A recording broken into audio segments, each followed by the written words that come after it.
Imagine standing at the edge of a high, quiet valley, just as the final traces of twilight slip away. The air here is incredibly crisp, carrying the faint, clean scent of crushed pine needles and ancient ice. It is a temperature that does not bite, but rather wakes you up. A cool and gentle weight against your skin that reminds you of the vast, open space surrounding you. Above, the sky is not merely black. It is a profound velvet indigo stretching endlessly upward, dusted with the pale silver glitter of 100,000 stars. There is no urgency in this place. The world below is quieted. The bustling cities and the rush of daily life are tucked away, far beneath the blanket of low-hanging clouds. Up here, there is only the slow, steady rhythm of the earth breathing. The wind whispers through the jagged ridges, a soft, rushing sound that feels like a lullaby sung by the mountains themselves. You're safe here, wrapped in the stillness of the high country, a guest in a realm of stone and starlight.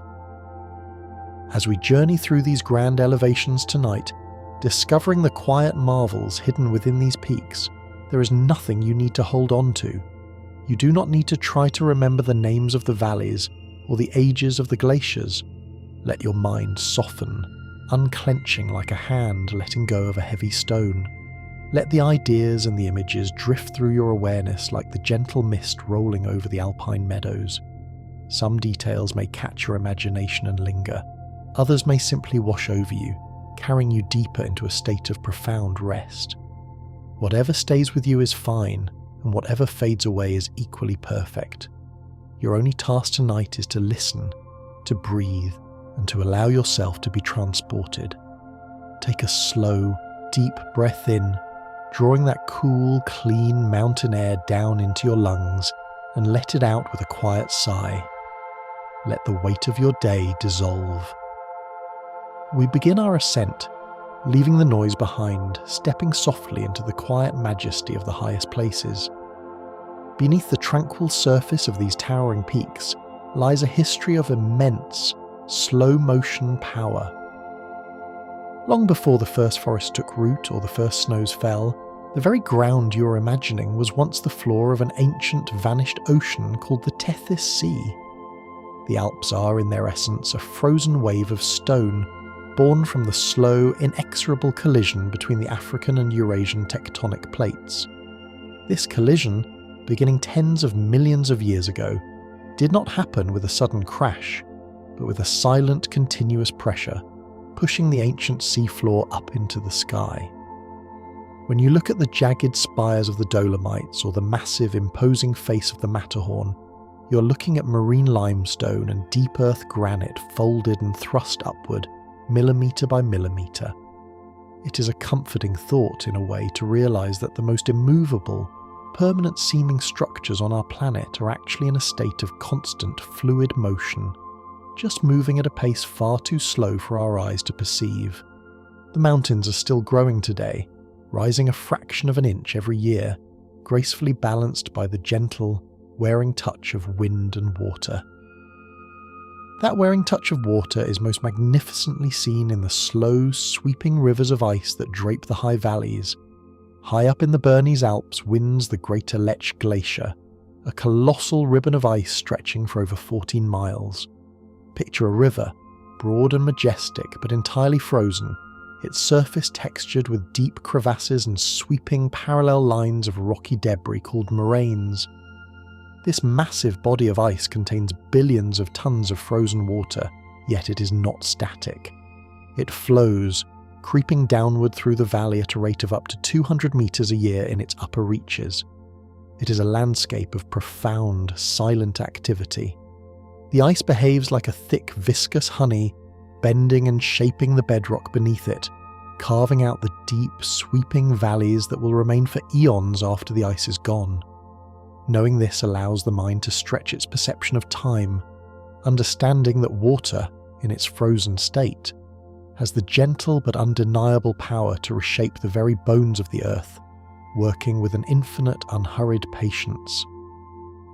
If you were to step close to the face of one of these ancient glaciers, moving into the shadowed, icy hollows of a glacial cave, you would be enveloped in an otherworldly light. The ice deep within the glacier is not white, but a rich, glowing, translucent blue. This colour is not a reflection of the sky, but a property of the ice itself. As snow falls year after year, century after century, the sheer weight of the accumulation compresses the layers beneath. This immense pressure squeezes out the air bubbles and forces the ice crystals to bind tightly together into a dense, solid mass. When light enters this dense ice, the long, warm wavelengths of red and yellow light are absorbed by the frozen water molecules, leaving only the short, cool wavelengths of blue light to scatter and travel back to your eyes. It is a cool, calming blue, the colour of tranquility. And trapped within that ancient blue ice are microscopic bubbles of air, tiny, pristine atmospheres from thousands of years ago, perfectly preserved, holding the breath of a world long before our own. While the ice holds the colour blue, the high peaks themselves perform a daily ritual with the entire spectrum of the sun. In the quiet moments just before dawn, or as the evening gently fades into night, the higher summits of the Alps are bathed in a phenomenon known as alpenglow. Imagine the valleys below already wrapped in the soft grey shadows of twilight, the world preparing for sleep. Yet, far above, the rocky peaks suddenly ignite with a wash of soft luminous colour, dusty pinks, warm peaches, and deep ember-like reds. This happens because the sun, though hidden below the horizon from the perspective of the valley floor, is still casting its rays high into the atmosphere. The sunlight passes through a vast expanse of the Earth's atmosphere, which scatters away the blue light, leaving only the warmest hues to gently kiss the mountaintops. It is a moment of fleeting, breathtaking beauty, a soft, glowing transition that marks the boundary between day and night, reminding us of the delicate, shifting dance between light, shadow, and the turning of the earth. Clinging to those high, rocky slopes, often thriving in the harsh, exposed limestone where little else can survive, grows the most iconic flower of the region, the edelweiss. To look at an edelweiss is to see a marvel of natural engineering disguised as something delicate and frail. Its star-shaped petals appear to be made of soft white felt, a stark contrast to the rough grey stone that surrounds it. But this fuzzy appearance is actually a dense covering of microscopic woolly hairs. These tiny hairs serve a brilliant dual purpose. First, they act as a thermal blanket, trapping a microscopic layer of still air to protect the plant from the biting frost and freezing winds of the high altitudes. Second, they are expertly designed to absorb and diffuse the intense ultraviolet radiation of the mountain sun, acting as a natural sunscreen. The edelweiss does not just survive the extreme environment, it is perfectly, elegantly crafted for it. It stands as a quiet testament to resilience, showing how something incredibly soft can endure and thrive in the most unforgiving of places. Sharing these steep, unforgiving rocky outcroppings with the resilient edelweiss is a creature that seems to effortlessly defy the laws of gravity. The Alpine ibex, a species of wild goat with magnificent sweeping curved horns, navigates the sheer, near-vertical cliff faces with a calm, deliberate grace. Their hoofs are uniquely designed for this perilous landscape. The outer edge of the hoof is hard and sharp, capable of catching onto the tiniest protrusions of rock, while the inner pad is soft and rubbery, moulding itself to the uneven stone to create a flawless grip. You can sometimes see them gathered on the impossibly steep, smooth concrete faces of high alpine dams, casually walking across an almost 90-degree drop. They venture out onto these terrifying ledges simply to lick the salt and essential minerals that seep from the stones. Watching them, one is struck by a sense of absolute peace in the face of precariousness. They do not experience the fear of falling. They're perfectly adapted, completely at home in the vertical world, moving with a steady, unhurried confidence. That steady confidence is mirrored by the profound acoustic stillness that settles over the Alps when the snows begin to fall. When a heavy winter storm blankets the mountains, it transforms not just the visual landscape, but the entire soundscape. Fresh powdery snow is incredibly porous, essentially a matrix of frozen water crystals holding vast amounts of trapped air. This structure makes fresh snow one of the most effective natural sound-absorbing materials on Earth. As you walk through a newly snow-covered alpine forest, the world feels instantly smaller, softer, and infinitely more intimate. The sharp sounds of snapping twigs or howling winds are muffled, swallowed up by the millions of tiny air pockets in the snowpack. The silence becomes almost tactile, a heavy, comforting blanket that wraps around the trees and the valleys.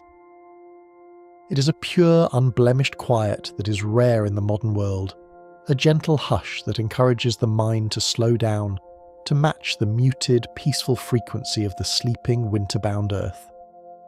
While the surface is blanketed in this hushed white stillness, a different kind of quiet beauty exists deep underground. Hidden beneath the vineyards and rocky foothills of the Swiss Alps lies the largest subterranean lake in Europe, the underground lake of Saint-Léonard. Imagine stepping out of the bright mountain air and descending into a cool, shadowed cavern. Here, a vast expanse of perfectly still, crystal-clear water stretches out into the dimness, illuminated only by soft artificial lights that cast dancing reflections on the jagged rock ceiling above. The water in this underground lake is filtered slowly through layers of gypsum and limestone, rendering it so exceptionally clear that peering into it feels like looking through liquid glass to the submerged rocks 30 feet below. There are no waves here, no wind to disturb the surface, only the occasional slow drip of moisture from the ceiling. Floating silently across this hidden lake, enveloped in the cool, constant temperature of the earth, offers a feeling of deep, profound sanctuary, a secret world untouched by the changing seasons above. Yet the seasons above are always shifting, often driven by invisible dramatic forces like the foehn wind. The foehn is a dry, warm, downslope wind that frequently sweeps through the alpine valleys. It begins as moist air from the Mediterranean, pushed up over the southern slopes of the Alps. As it rises, it cools, dropping its moisture as rain or snow. But once it crests the peaks and begins its descent down the northern slopes, the air compresses and warms rapidly. When this wind arrives in a cold, wintry valley, the effect is almost magical. The sky, previously grey, is suddenly swept brilliantly clear, revealing a deep crystalline blue. The temperature can rise dramatically in a matter of hours, and the warm, dry air can evaporate snow at an astonishing rate, earning the foehn the nickname of the Snow Eater. It is a powerful reminder of the invisible currents that shape our world, a warm, rushing breath that sweeps through the valleys, clearing away the stagnation and bringing a sudden, unexpected taste of spring to the high mountains. When the foehn wind has cleared the skies and the night finally falls, the Alps offer one last breathtaking spectacle. High above the valleys, far from the light pollution of the cities, sit astronomical observatories perched precariously on rocky saddles between massive peaks. Up here, at nearly 12,000 feet, you're looking at the universe through a thinner, much more transparent layer of the Earth's atmosphere. Because the air is so cold and holds so little moisture, the typical atmospheric distortion that causes stars to twinkle and blur is drastically reduced. The night sky from this vantage point is not just a scattering of pale dots, it is a profound, three-dimensional tapestry. The Milky Way stretches across the blackness like a luminous, glowing river of diamond dust. The stars burn with a steady, piercing clarity, feeling so close that you might almost reach out and touch them.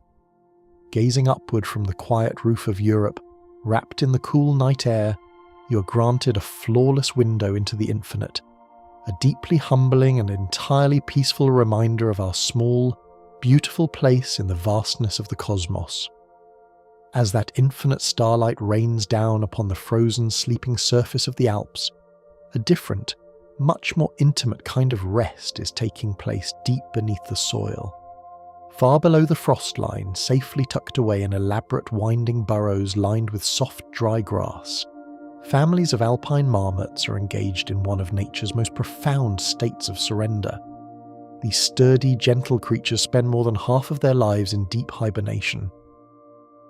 As the winter tightens its icy grip on the world above, the marmot's body responds with a miraculous slowing of time. Their heart rate, which might beat furiously during the warm summer months of foraging, drops to a mere 3 or 4 beats per minute.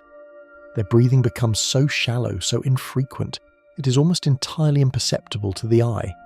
They do not fight the cold, they yield to it entirely, letting their internal body temperature drop until it nearly matches the chill of the earth around them. It is a perfect, uninterrupted stillness, a biological marvel of energy conservation. There is no anxiety in this long, dark sleep, only a deep, trusting patience.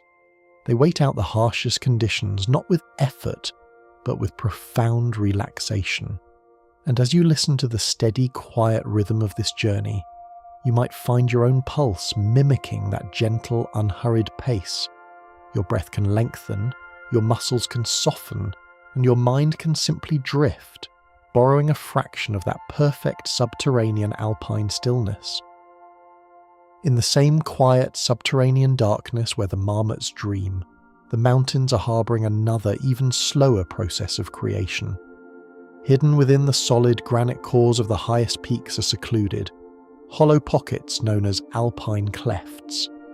Inside these pitch-black silent vaults, completely untouched by wind or sunlight since the dawn of the earth, magnificent quartz crystals are growing. This growth is not measured in days or years, but in millennia. Hot, mineral-rich water, heated by the geothermal energy deep within the earth, slowly seeps through the microscopic cracks in the rock. As the mountains were pushed upward over millions of years, and the water began to gradually cool, the dissolved silica within it began to crystallize. Molecule by molecule, with an unimaginably slow and flawless precision, these crystals form perfect, glass-like geometric spires. The famed smoky quartz of the Alps, tinted a deep, transparent brown by natural ambient radiation from the surrounding rocks, develops entirely in the dark. It is a beautiful poetic paradox that some of the clearest, most light-catching objects on our planet are born in complete and utter blackness. They wait in silence for millions of years, perfectly still, undisturbed by the chaos of the surface world, a testament to the quiet, invisible artistry of deep time. Emerging from the deep, hidden heart of the stone back up to the surface, we find that human history too has been carved into this unyielding landscape. Long before modern tunnels pierced the mountains, ancient travellers had to navigate the treacherous high-altitude passes on foot. In places like the majestic Oster Valley, if you know where to look among the alpine scrub, you can still find the remnants of Roman roads built over 2,000 years ago. These are not merely dirt paths, but massive, heavy slabs of rock, painstakingly laid down by hand to create a stable, enduring route through the wilderness. In the stone, you can still clearly see the deep, parallel grooves worn into the rock by the iron-rimmed wheels of ancient Roman carts. Imagine the countless journeys, the slow, rhythmic crunch of footsteps, the echoes of voices that have long since faded into the biting alpine wind. These roads are a quiet reminder of human endurance, a permanent scar of civilization etched into the wild. Yet the mountains have a gentle way of softening even the hardest stone. Plump moss and silver-green lichen now fill those ancient wheel ruts, slowly reclaiming the history, blending the vast ambitions of long-fallen empires back into the quiet, mossy tapestry of the natural world. Along those ancient winding routes, tucked away in high, isolated valleys, sit clusters of traditional wooden homes built by the Walser people. These ancient houses possess a striking, unmistakable appearance that stands in stark contrast to the brilliant white snow. They are not painted, yet their exteriors are a rich, dark, almost chocolate brown, sometimes verging on a deep, weather-beaten charcoal black. This remarkable colour is not the result of artificial stain or dye, but the slow, patient work of the alpine sun. These homes are constructed from the timber of local larch trees. Over centuries of exposure to the intense high-altitude ultraviolet light, the bare wood oxidizes, slowly roasting to a deep protective darkness. This sun-darkened layer is incredibly resilient, sealing the wood naturally against rot and freezing moisture, allowing these homes to stand against the brutal mountain winters for 500 years or more. To run your hand along the rough sun-baked grain of a Walser home is to touch centuries of weather, captured and securely held in the dense fibres of a tree. It is a comforting thought, realizing that exposure to the harsh elements does not always break things down. Sometimes it hardens them, enriches them, and gives them a profound and lasting beauty. There is a deep, settling comfort in visualizing that warm, dark wood, a safe haven built to withstand the ages. As you picture that secure, ancient shelter, any remaining tension in your shoulders can just melt away, knowing there is absolutely no need to hold it. Looking out from the frosted window of one of those ancient darkened chalets, you might catch sight of a modern marvel moving seamlessly through the archaic landscape. The Alps are crisscrossed by some of the most extraordinary slow-moving railways in the world, such as the famous Rhaetian Railway or the sweeping Golden Pass Line. Unlike the high-speed bullet trains of the flatlands, these alpine trains are designed purely for observation, not velocity. They're painted in brilliant, striking colours, often a deep, glossy, vibrant red, that provide a breathtaking visual contrast to the pure, unbroken white snow and the dark, solemn green pines. As the train winds its way up impossible, dizzying gradients, using specialised cogwheels that lock securely into the centre track, it moves with a steady, rhythmic, mesmerising chug. The panoramic glass windows curve all the way up into the ceiling, turning the carriage into a moving, heated observatory. Passengers sit in quiet, collective awe as massive glaciers, deep, echoing gorges, and towering stone spires glide past the glass in slow motion. The gentle swaying of the train car, the rhythmic metallic clack of the wheels, and the slowly unfurling cinematic landscape create a hypnotic, moving meditation. It is a journey where the final destination matters far less than the slow, majestic passage through the very heart of the mountains. As that bright red train weaves through the deep valleys in the late autumn, the passengers are treated to a sudden, fleeting explosion of colour. The Alps are globally famous for their dark, stoic evergreen spruce and pine forests, which fiercely hold their colour through the deepest, coldest snows. But there is a brilliant exception, the European larch. The larch is a deciduous conifer, a rare and magical tree that bears fine needles but changes colour and sheds them just like a leafy oak tree. As October arrives and the high air turns sharply cold, whole forests of larch trees transform the steep rocky mountain flanks into flowing rivers of brilliant glowing gold. The autumn light filtering through these golden needles feels warm, almost liquid, contrasting beautifully against the cool grey limestone peaks soaring above. Then, as winter truly sets in, the tree drops its needles entirely, creating a soft golden carpet on the forest floor before standing bare against the snow. This is an elegant, highly effective survival strategy. By shedding its needles, the larch prevents heavy, wet snow from piling up on its delicate branches and snapping them under the crushing weight. It simply strips away what is unnecessary to survive the harshest season. It is a beautiful, natural reminder that letting go is often the most vital and necessary step in preparing for a long, quiet rest. Beneath the bare, sweeping branches of the wintering larch, buried deep beneath the fallen golden needles and heavy layers of early snow, another remarkable creature masters the art of slowing down. The Alpine salamander is a striking, perfectly jet-black amphibian that makes its quiet home in these damp, high-altitude forests. Because it lives so incredibly high up, where the warm summers are fleetingly brief and the nights are consistently freezing, it cannot lay eggs in a shallow pond like a low-altitude frog. The water would quickly freeze solid, and the fragile eggs would perish. Instead, the Alpine salamander has evolved an astonishing time-bending adaptation. It gives birth to fully formed miniature live-young. But the most remarkable aspect is the sheer glacial pace of this process. In the highest, coldest reaches of its rocky habitat, a female salamander's pregnancy can last for an incredible 3 to 4 years.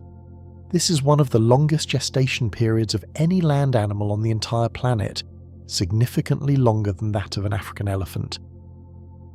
Everything about this small, glistening black creature is dictated by the slow, chilled, unyielding tempo of the mountain. It does not rush.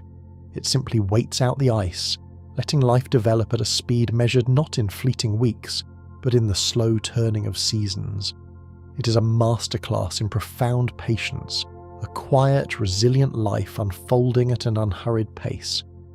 When the snows finally recede and the high pastures turn a vibrant emerald green, the warming valleys fill with a sound that is as deeply iconic to the Alps as the snowy peaks themselves.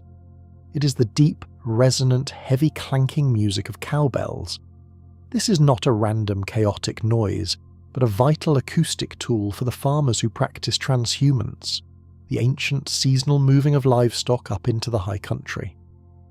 As the cows graze slowly in the vast, unfenced alpine meadows, the bells allow the herders to locate them even in dense, swirling fog or thick pine forests, but the sound itself is a marvel of natural physics.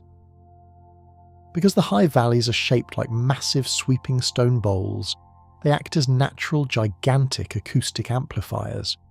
A single, heavy bronze bell, ringing softly on a grazing cow miles away, sends a low, mellow metallic tone drifting effortlessly across the vast distances. When hundreds of cows are grazing together across a mountainside, the ringing blends into a singular harmonic drone, a soft, rushing sound that mimics the flow of a distant, unseen river. It is an incredibly soothing, rhythmic noise, a gentle acoustic blanket that signifies peace and prosperity in the high country.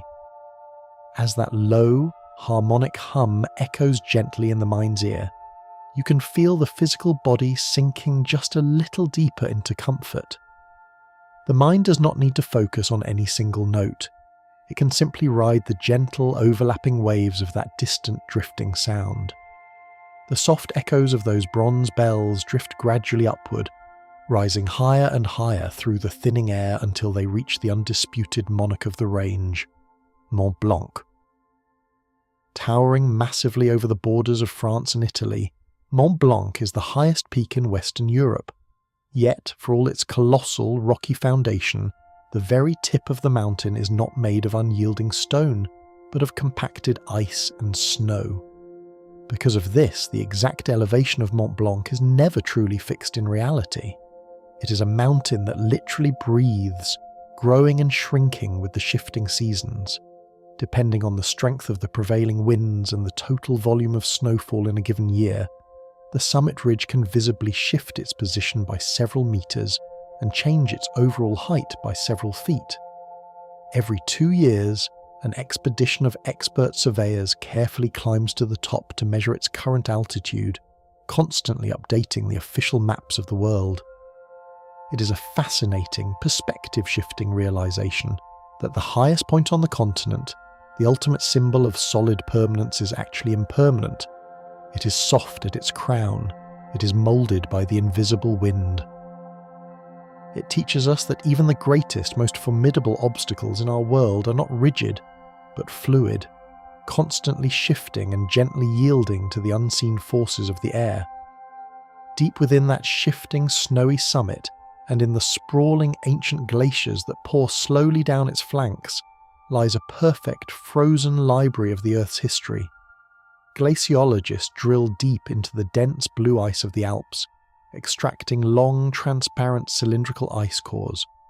Because the snow at these extreme altitudes rarely melts completely, it simply compacts, layer upon layer, year after year, trapping microscopic particles and tiny bubbles of the atmosphere securely within the ice. By closely examining these preserved layers, much like reading the rings of an ancient tree, scientists can clearly read the atmospheric history of the world. They have found distinct layers of reddish dust blown all the way from the Sahara Desert across the Mediterranean thousands of years ago. They have found trapped microscopic traces of lead that date perfectly back to the height of the Roman Empire, a lingering byproduct of their massive ancient silver smelting operations. They can even identify the distinct chemical signatures of volcanic ash from eruptions that darkened the skies centuries before recorded history began.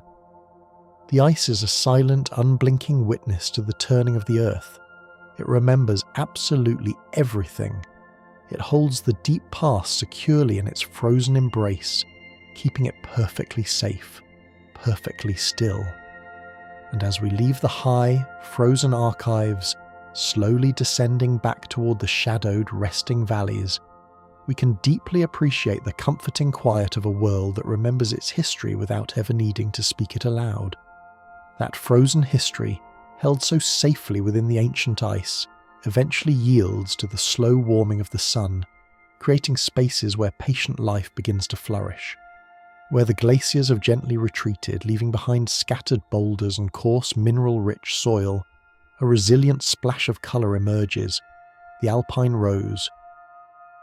Despite its name, this is not a true rose, but a low-growing, incredibly dense evergreen shrub related to the rhododendron. When it blooms in the brief window of high summer, it covers the harsh, grey mountainsides in a breathtaking blanket of vivid, deep magenta and soft crimson. But what is truly magnificent about this plant is not just its striking colour, but its hidden relationship with time. The alpine rose grows at an agonisingly slow pace, often expanding by no more than a few millimetres each year. A bush barely reaching the height of your knee might have been standing in that exact spot for more than a century. It weathers decades of crushing snowpack and howling gales, choosing deep, quiet endurance over rapid, fragile growth. It asks nothing of the world but a few inches of soil and the summer light. As you picture those vibrant pink blooms standing steadfast against the ancient stone, notice how your own breathing can deepen. The body can grow a little heavier, settling into the surface beneath you, absorbing that same sense of grounded, unhurried patience, knowing there is no rush, no urgency to be anywhere else.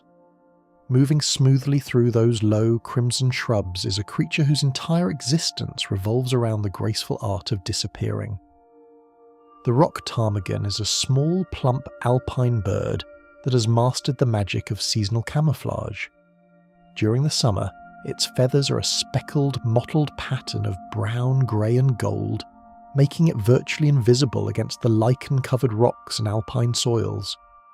But as the autumn days shorten and the first heavy snows begin to blanket the high country, the ptarmigan undergoes a stunning physical transformation.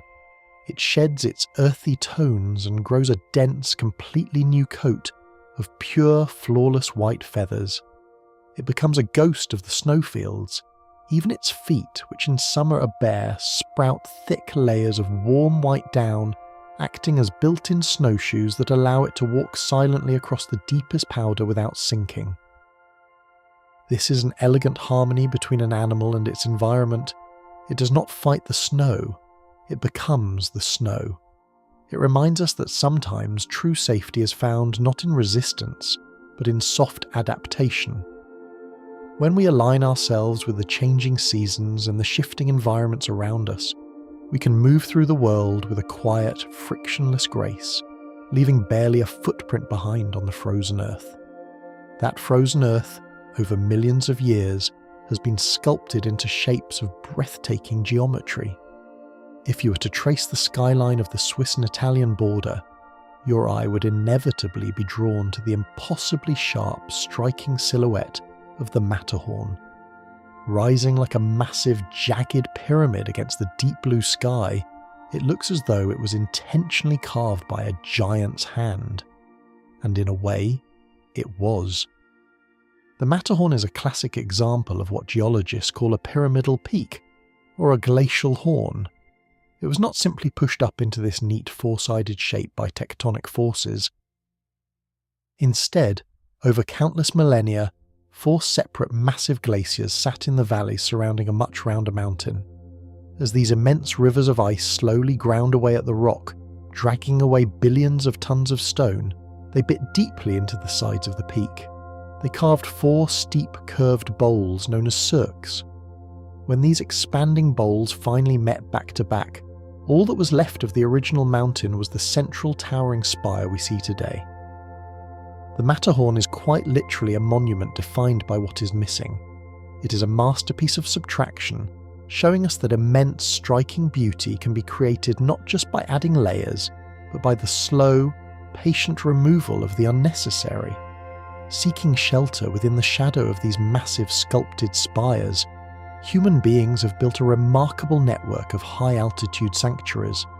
Scattered across the most remote, inhospitable ridges and saddles of the Alps are hundreds of mountain refuges, often called cabanes or refugios. Some are sleek, modern marvels of engineering wrapped in aluminum, while others are ancient, heavy stone cabins that seem to grow organically out of the bedrock.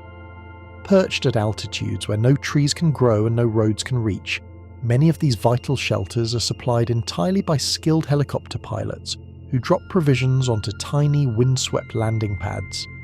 Imagine arriving at one of these stone havens after a long day of navigating the cold, icy expanses. Outside, the wind might be howling, driving frozen snow against the thick stone walls. But as you step through the heavy wooden door, you're instantly enveloped in a wave of warmth. A cast iron stove radiates a deep, glowing heat, and the air smells faintly of wood smoke, damp wool, and warm, hearty soup.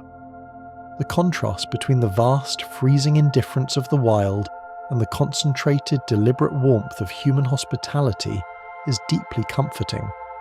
The mind can simply rest here, in this pocket of safety suspended in the clouds. Your limbs can feel as heavy and relaxed as a traveller resting by the fire, knowing that the elements are locked outside and you're entirely secure.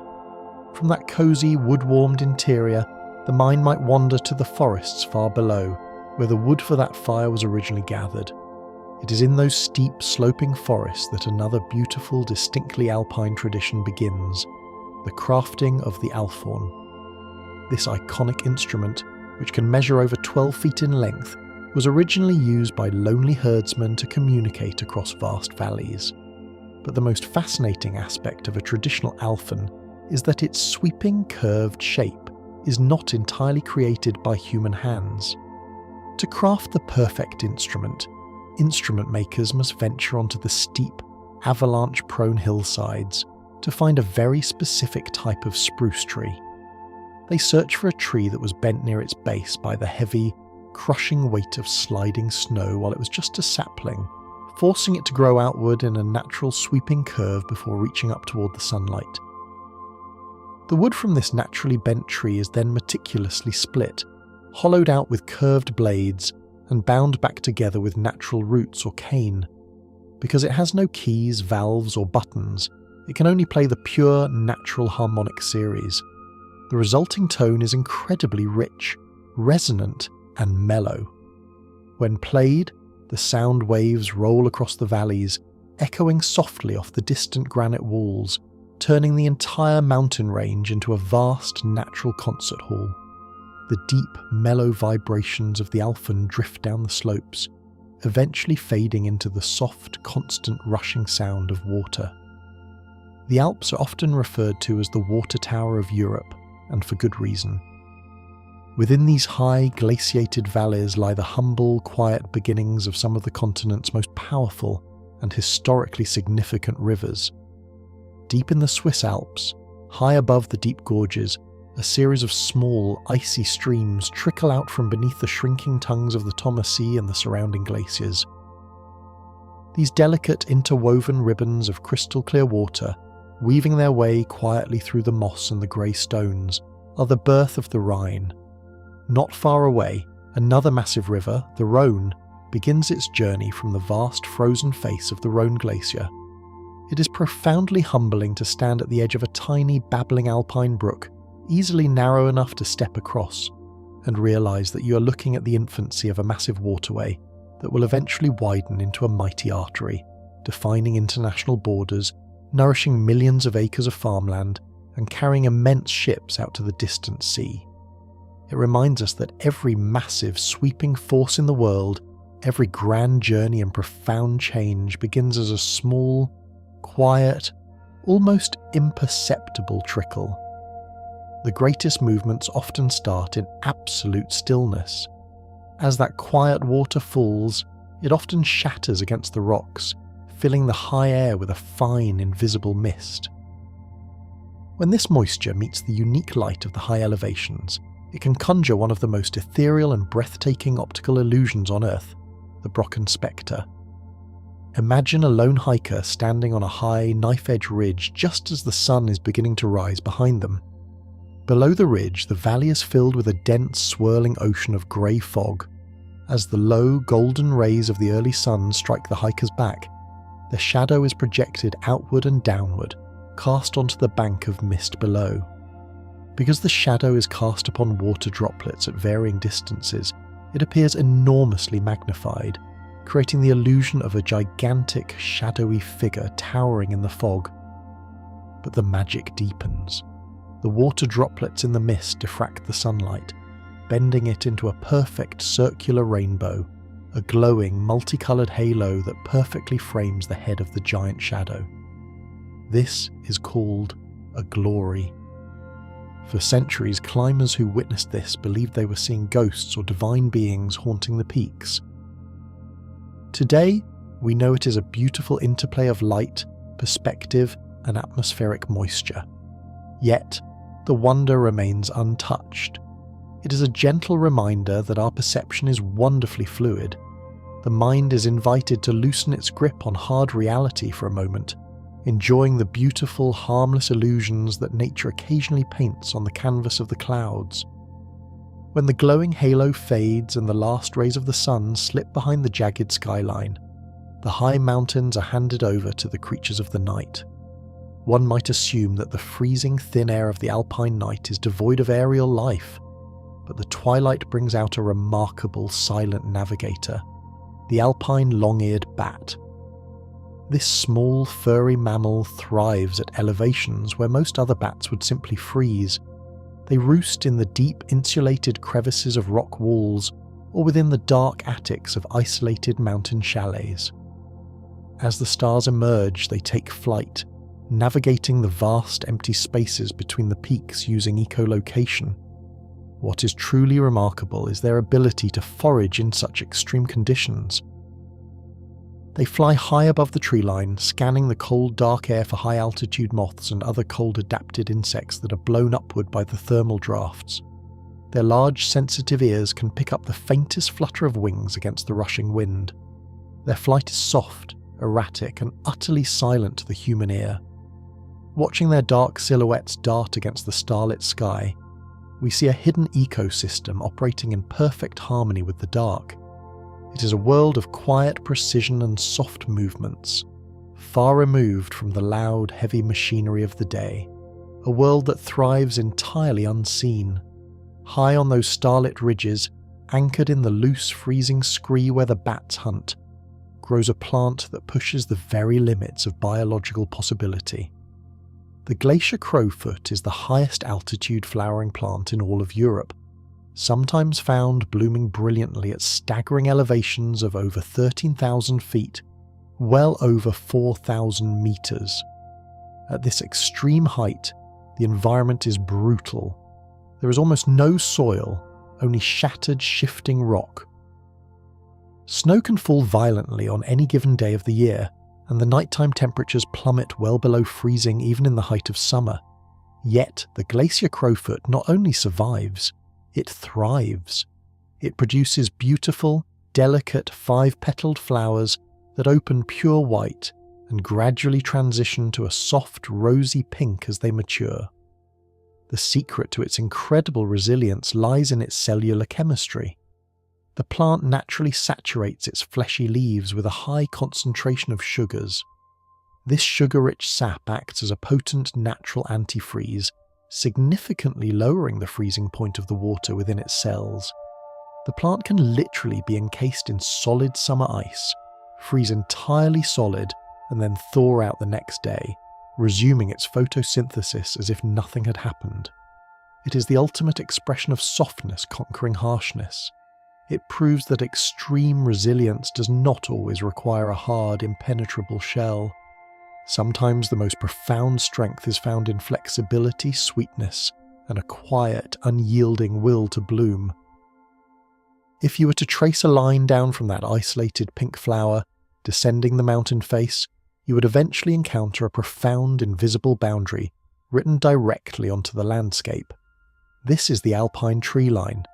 It is not a sudden wall, but a fascinating transition zone that marks the exact altitude where conditions become simply too severe for trees to grow. Above this line, the biting winds and the incredibly short, cool growing seasons prevent seedlings from ever reaching a mature height, giving way to the low, creeping shrubs in the expansive open tundra. The trees that stand right at the very edge of this boundary are a testament to the struggle. They are known by the German word Krummholz, which translates to crooked wood. These spruce and pine trees are dramatically stunted, twisted, and bent into bizarre horizontal shapes by the unrelenting force of the freezing wind and the crushing weight of the winter snow. They look like ancient bonsai trees sculpted by the raw elements over centuries. Standing at the tree line, looking up at the barren, majestic peaks, and then down at the dense, dark green forests, you're standing on the threshold of two entirely different worlds. It is a place of quiet transition, a natural border where one phase of life gracefully yields to another, an ending that perfectly sets the stage for the next magnificent beginning, leading the mind gently onward into the undiscovered valleys beyond. Descending gently from that quiet, transitionary boundary of the tree line, the melting snows and hidden alpine springs begin a long, patient journey downward, eventually pooling into the massive, deep freshwater lakes that anchor the mountain valleys. Consider the staggering hidden topography of a body of water like Lake Geneva, known locally as Lac Léman. While its crescent-shaped surface flawlessly mirrors the passing clouds and the towering snow-capped peaks of the surrounding Alps, its true marvel lies far beneath the gentle, rhythmic lapping of the waves. The lake floor plunges into a vast, dark, and utterly silent underwater canyon, reaching depths of over 1,000 feet. Because of this immense, staggering volume, the deepest waters remain at a constant, cool temperature year-round, completely undisturbed by the howling winter blizzards or the blazing summer suns sweeping across the surface. This colossal body of water acts as a gigantic, natural thermal battery for the entire region. Throughout the long, sunlit summer, it quietly absorbs and stores the radiant heat of the day. Then, during the freezing, shadowed months of winter, it slowly, almost imperceptibly, radiates that stored warmth back out into the surrounding shores, softening the harshness of the frost and protecting the valley. It is a profound, stabilizing force, a hidden reservoir of perfect thermal balance. As we sink into the imagery of that deep, motionless water, completely insulated from the fleeting storms of the surface, you might feel a similar reservoir of calm pooling quietly within yourself. The heavier thoughts can slowly settle to the bottom, drifting down through the quiet dark, leaving only a clear, undisturbed, and peaceful surface behind. The water that fills these immense balancing lakes does not always arrive crystal clear. It often carries the microscopic memory of the high peaks themselves. As the great ancient rivers of glacial ice slowly grind their way over the bedrock high above, they crush the solid granite and limestone into an incredibly fine, soft powder known as glacial flour.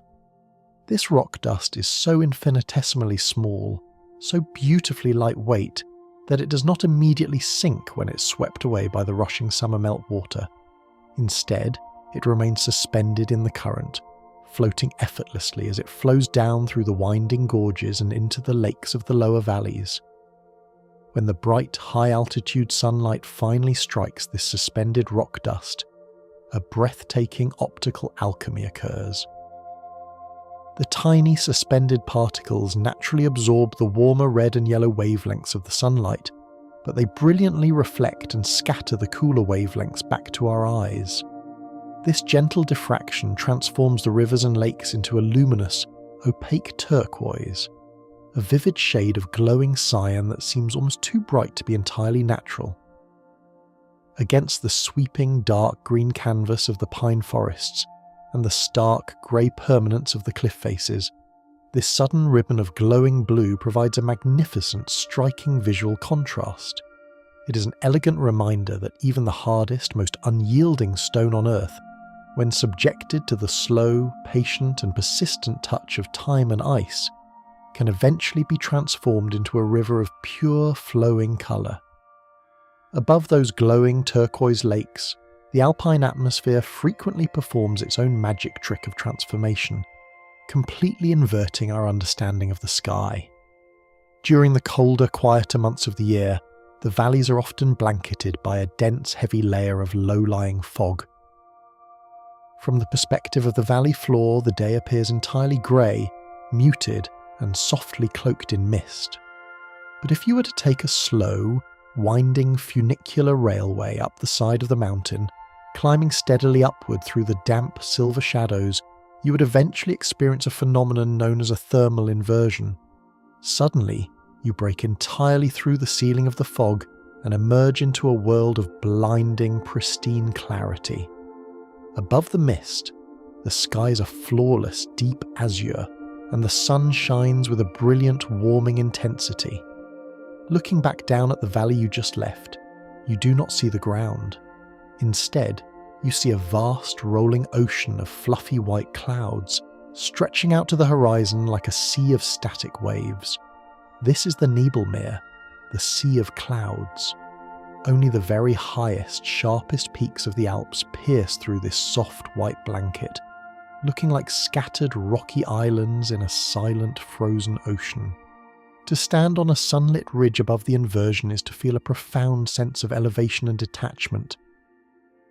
The noise, the shadows, and the bustling life of the valleys are entirely muffled and hidden beneath the softest, whitest blanket nature can weave, leaving you in a realm of pure light and absolute acoustic stillness.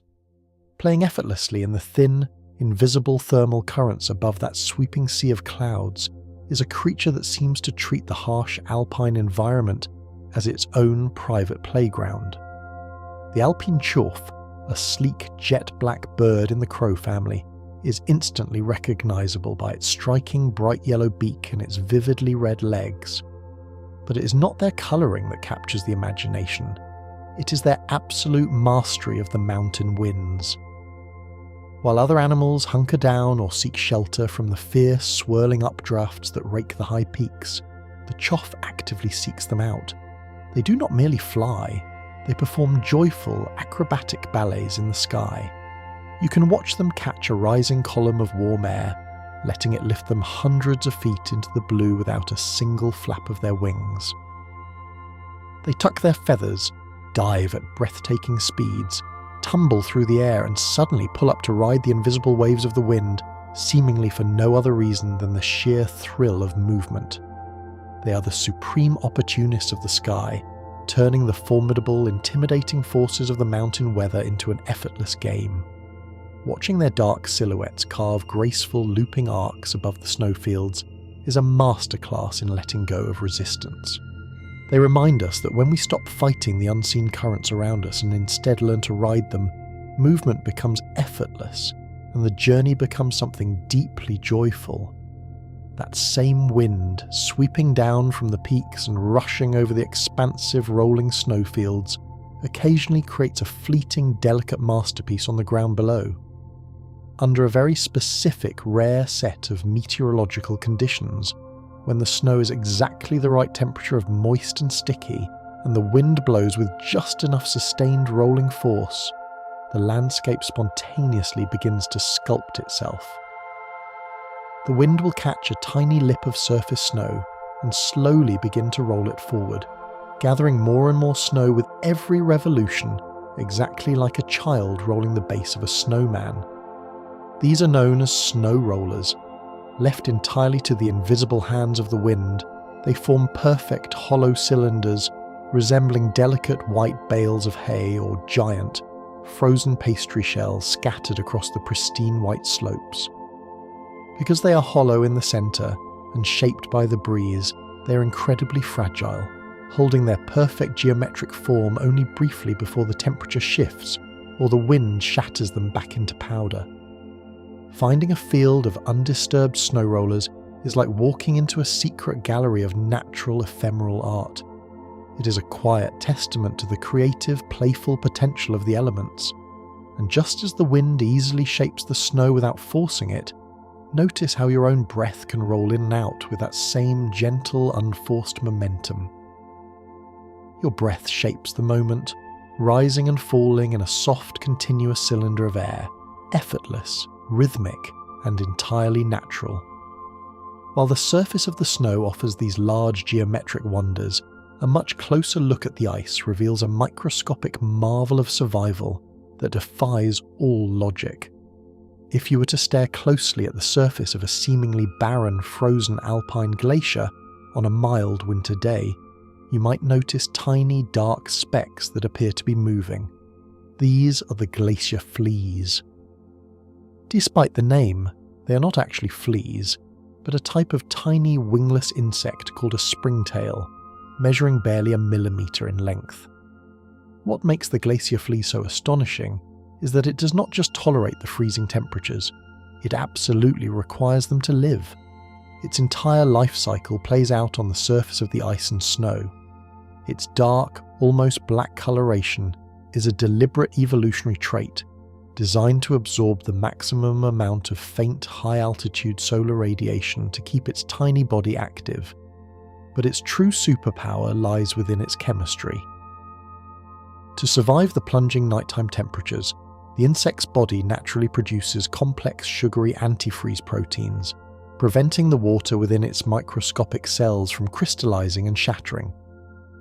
In an environment that appears entirely hostile, a vast landscape of unyielding white, these tiny specks of life find everything they need. They are a beautiful, humbling reminder that life is infinitely resourceful. Even in the coldest, most desolate places we can imagine, there is warmth, there is activity, and there is a quiet, persistent thrum of existence, operating on a scale just beyond our immediate sight. Beneath that layer of active, sun-warmed ice, moving deep into the solid, heavy bedrock of the mountains themselves, lies the memory of an entirely different kind of ocean. Hidden deep within the sweeping limestone folds of the Alps are vast, subterranean networks of ancient salt mines, such as the famous, echoing chambers of Becks in Switzerland or Holstadt in Austria. These mountains, reaching up into the clouds, were once the floor of the prehistoric Tethys Sea. As the tectonic plates violently collided and pushed the seafloor upward over millions of years, vast, shallow pools of ocean water were trapped, cut off, and eventually evaporated under the ancient sun. The immense crushing weight of the rising mountains compressed these dry ocean beds into thick, sparkling veins of pure crystalline rock salt, sealing them safely within the dark core of the stone. Today, stepping into one of these deep, carved subterranean chambers is a profoundly sensory experience. The air here is completely devoid of the moisture and pollen found on the surface. It is incredibly dry, cool, and infused with microscopic, purifying particles of ancient salt. Breathing deeply in these caverns is known as speleotherapy, an ancient practice believed to cleanse the lungs and soothe the nervous system. As you imagine walking through those smooth, softly illuminated salt tunnels, completely sheltered from the outside world by millions of tons of solid rock, you can almost taste the clean, mineral-rich air. The atmosphere is grounded, silent, and incredibly pure, holding the quiet, evaporated memory of a sea that vanished millions of years before we arrived. Emerging back out into the bright, high-altitude sunlight from the depths of the Earth, we find that human beings have also learned to masterfully capture and utilize the warmth of the alpine stone. Clinging precariously to the impossibly steep, southern-facing slopes of regions like the Valais in Switzerland or the Aosta Valley in Italy are some of the highest, most dramatic vineyards in the world. Because the growing season here is fleeting and the nights are sharply cold, cultivating fragile grapes seems like an impossible task. The solution lies in a beautifully slow, architectural alchemy. The vineyards are heavily terraced, held in place by thousands of miles of ancient dry stone walls built entirely by hand without a single drop of mortar. These heavy grey stones serve a brilliant dual purpose. During the day, the stone walls act like giant natural sponges for the sun, absorbing and hoarding the intense high-altitude solar heat. As the sun dips behind the jagged peaks and the frigid night air rushes down the valley, the stones slowly release their trapped golden warmth, enveloping the delicate vines in a soft, invisible blanket of thermal energy. It is a perfect, cooperative rhythm between the mountain and the farmer, a slow, gentle exchange of heat that turns harsh, steep rock into a cradle for sweetness. Your body can also absorb this gentle, imagined warmth, letting your muscles untie themselves, slowly releasing any stored tension into the quiet air, completely supported by the heavy, reliable surface beneath you. Following the paths up from those sun-baked terraces, moving higher into the deep, snowy saddles between the peaks, we encounter the legendary mountain passes, the ancient, treacherous gateways connecting the divided valleys. The most famous of these is the Great Street. Bernard Pass, a narrow, windswept corridor that has been traversed by weary travellers, merchants, and even entire armies for thousands of years. It was here, in a remote hospice isolated by brutal, blinding winter storms, that monks began breeding the iconic St. Bernard dogs. While popular legend often pictures them carrying small wooden barrels of brandy around their necks, their true historical genius was far more profound. These massive, heavy-coated dogs were not just strong enough to plough through chest-deep powder to carve a walking trench for travellers, they possessed an almost supernatural internal compass. In total whiteout conditions, where the sky and the snow blend into a dizzying, featureless void, and the edges of the cliffs become entirely invisible, the human eye is rendered useless. But the St. Bernard dogs could somehow sense the ancient buried path hidden beneath 10 feet of fresh snow. They could smell the safety of the route. They walked with absolute, unwavering confidence through the blinding white, offering their broad, sturdy shoulders as a guide. They teach us a beautiful lesson about navigating the unknown. When the way forward is obscured and you cannot see the path ahead, sometimes the safest, most comforting choice is to stop straining your eyes, to trust in a deeper instinct, and to allow yourself to be gently guided through the storm. Looking up from that ancient snowy path to the towering rock walls that frame the mountain pass, the very fabric of deep geological time is boldly displayed for anyone willing to read it. On massive faces like the Dent de Morcle, the sheer cliffs are not made of solid, uniform grey rock. They are striped with thick, dramatic, sweeping bands of colour. These are sedimentary strata, alternating layers of light limestone and dark, crumbling shale that were laid down perfectly flat at the bottom of the sea over millions of years. But what is truly hypnotic is that these bands are not flat anymore. They are warped, folded, and bent back over upon themselves in massive sweeping arcs, looking exactly like ribbons of soft dough or the crumpled pages of a gigantic stone book. This is the visual fingerprint of the immense slow-motion tectonic collision that built the Alps. Looking at these massive folds, the mind is forced to stretch its understanding of scale and time. It reveals that stone, the very symbol of rigid, unyielding permanence, is actually remarkably flexible. Over millions of years, under the slow, steady application of pressure and heat, even the hardest rock will bend, flow, and fold without breaking. It is a deeply comforting geological truth.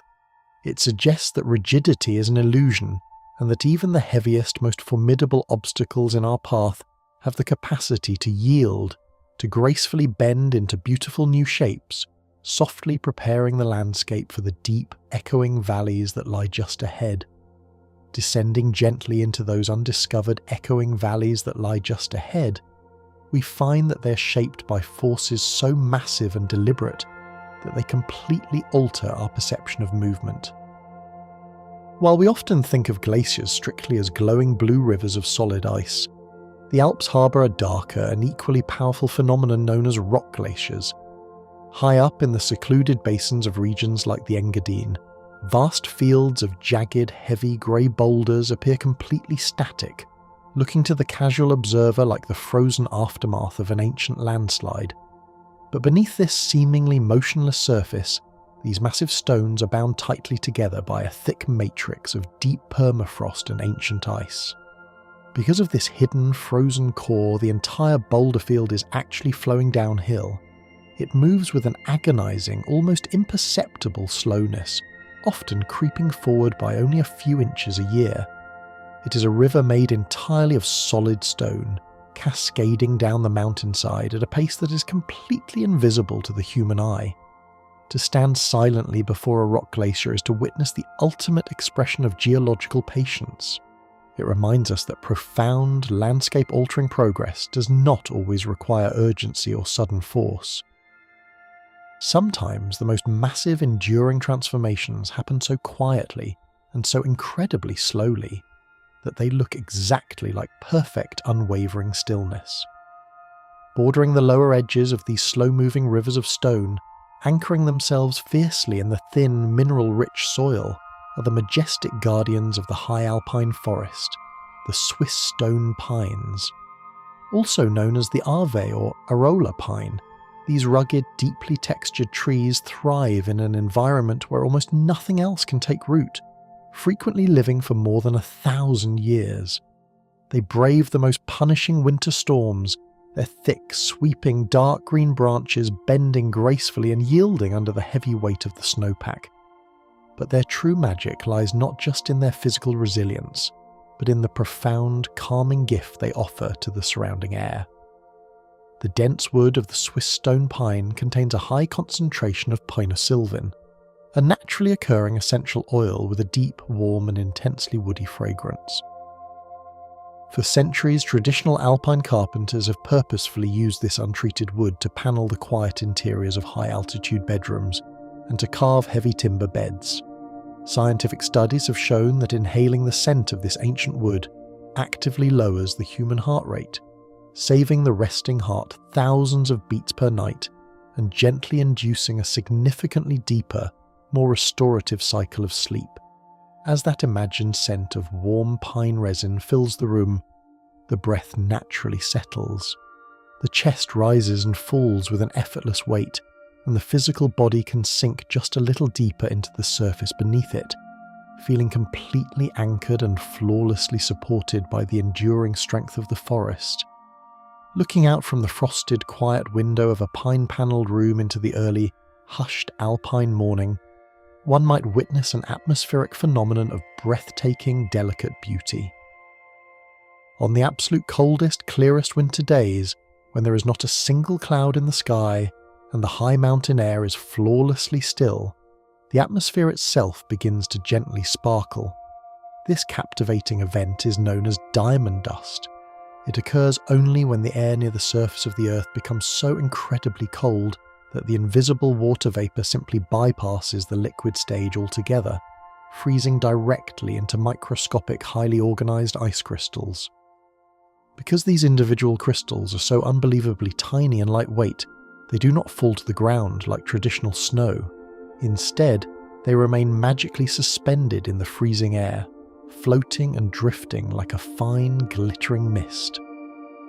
As the low, golden rays of the early morning sun strike this suspended cloud of microscopic ice, the entire valley is filled with millions of tiny, brilliant flashes of light, as if the air itself has been softly powdered with crushed diamonds. It is a moment of pure, luminous and silent enchantment. The harsh world is entirely stripped of all sharp edges and loud noises, leaving behind only a soft, glowing, shimmering stillness that naturally invites the tired eyes to soften and the racing mind to simply marvel at the quiet theatre of light. Moving silently and seamlessly through that sparkling, suspended mist is a creature so perfectly adapted to the harsh winter landscape that it seems to vanish entirely into the blinding white. The ermine, a small, sleek member of the weasel family, possesses a remarkable biological clock tied directly to the fading, slanting sunlight of late autumn. As the days grow noticeably shorter and the temperature plummets, it sheds its earthy, brown summer coat and replaces it entirely with a dense, luxurious fur of pure, unblemished white, save for a single, stark, pitch-black tip on its tail. This stunning seasonal transformation renders it practically invisible against the sweeping snowdrifts. But it is the mesmerizing way the ermine moves that is truly hypnotic to observe. It does not trudge or struggle through the deep powder. Instead, it bounds with a fluid, weightless grace, its long, flexible spine undulating smoothly like a ribbon of white silk, moving effortlessly over the snow. Its tiny, fur-covered paws act as perfect natural snowshoes, allowing it to glide gently over the delicate surface without breaking the crust, leaving only the faintest, widely spaced sequence of tracks behind. Watching its soft, undulating path across the vast white expanse is deeply soothing. It is a living portrait of effortless navigation, a gentle, reassuring reminder that we too can learn to move lightly and gracefully over the seemingly difficult open spaces in our own lives, leaving only the softest impressions in our wake. While the delicate ermine lightly traverses the frozen surface of the snowpack, an entirely different world of intense, deep, and comforting warmth is slowly rising up from the dark, hidden depths far below. Scattered throughout the shadowed alpine valleys are deep, natural thermal springs, such as those hidden within the echoing gorges of Leukerbad or the elegant stone baths of Vals. The journey of this soothing water is an epic tale of deep geological time. Pure rainwater and melting snow that fell onto the highest peaks decades, or perhaps centuries ago, slowly seeped down through microscopic fissures in the solid granite, travelling thousands of feet deep into the Earth's crust. There, in the absolute dark, it is heated by the steady geothermal energy of the planet, naturally absorbing a rich healing blend of calcium, magnesium, and purifying sulfates before it is forcefully pushed back up to the surface. When this deeply heated, mineral-rich water finally emerges into the biting alpine air, it creates thick, rolling clouds of white steam that drift lazily through the falling snow. To submerge yourself in these hot, stone-lined pools, feeling the cold snowflakes gently landing and melting on your bare shoulders, while the rest of your body is wrapped entirely in the heavy, enveloping warmth of the earth, is an experience of ultimate balance and contrast. You do not need to hold on to any lingering remnants of the day. The tight muscles can simply yield, melting completely into the softness of the present moment, surrounded by a perfect insulating warmth that has been quietly prepared for you over hundreds of years. From the deeply comforting waters of the thermal baths, the mind can drift slowly toward the historic stone villages that surround them, particularly those nestled in regions like the Lower Engadine. Here, the traditional heavy-timbered houses are not just built for rugged shelter against the elements. They are deliberately adorned with an ancient, highly skilled decorative technique known as sgraffito. These thick-walled homes feature intricately patterned facades that look exactly like elegant two-dimensional tapestries draped over the stone. The painstaking process of creating this enduring art is a beautiful philosophical exercise in subtraction. Master craftsmen first apply a thick, dark, even layer of charcoal-coloured plaster directly to the rough walls. Over this dark base, they carefully spread a thin, smooth layer of brilliant white lime. Then, in the crucial hours before the white layer fully hardens, They use special iron tools to patiently scrape and scratch away the white surface, slowly revealing the dark geometric patterns and intricate floral motifs hidden just beneath. The breathtaking beauty of the architecture is not created by adding heavy layers of paint, but by gently removing the soft layers that conceal the true design. It is a slow, methodical, and meditative craft. As you picture the calm craftsman rhythmically scraping away the excess to reveal the elegant truth beneath, you might feel a parallel, gentle release within your own mind. You can gently let go of the unnecessary layers of thought, safely and quietly scratching them away to reveal the peaceful, unbroken clarity that has been patiently resting beneath the surface all along. High above those beautifully etched geometric walls, soaring effortlessly and silently in the incredibly thin, cold air, is one of the most magnificent and awe-inspiring masters of the high alpine sky, the bearded vulture, or lammergeier. With a breathtaking wingspan that can reach nearly 3 meters across, this colossal bird does not need to frantically flap its wings to stay aloft. It simply locks its stiffly feathered arms into place and expertly rides the invisible, rising thermal columns of warm air, carving vast, slow, incredibly silent circles against the deep blue sky. What makes the bearded vulture truly extraordinary, beyond its sheer size, is its striking, deliberately cultivated colouring. While their natural, untouched feathers are a snowy white and a slaty grey, they actively seek out secluded, high-altitude puddles filled with red, iron-rich mud. They bathe methodically in these hidden pools, purposefully dyeing their chest and neck feathers a deep, fiery rust colour. It is a majestic, entirely natural ritual of deliberate adornment.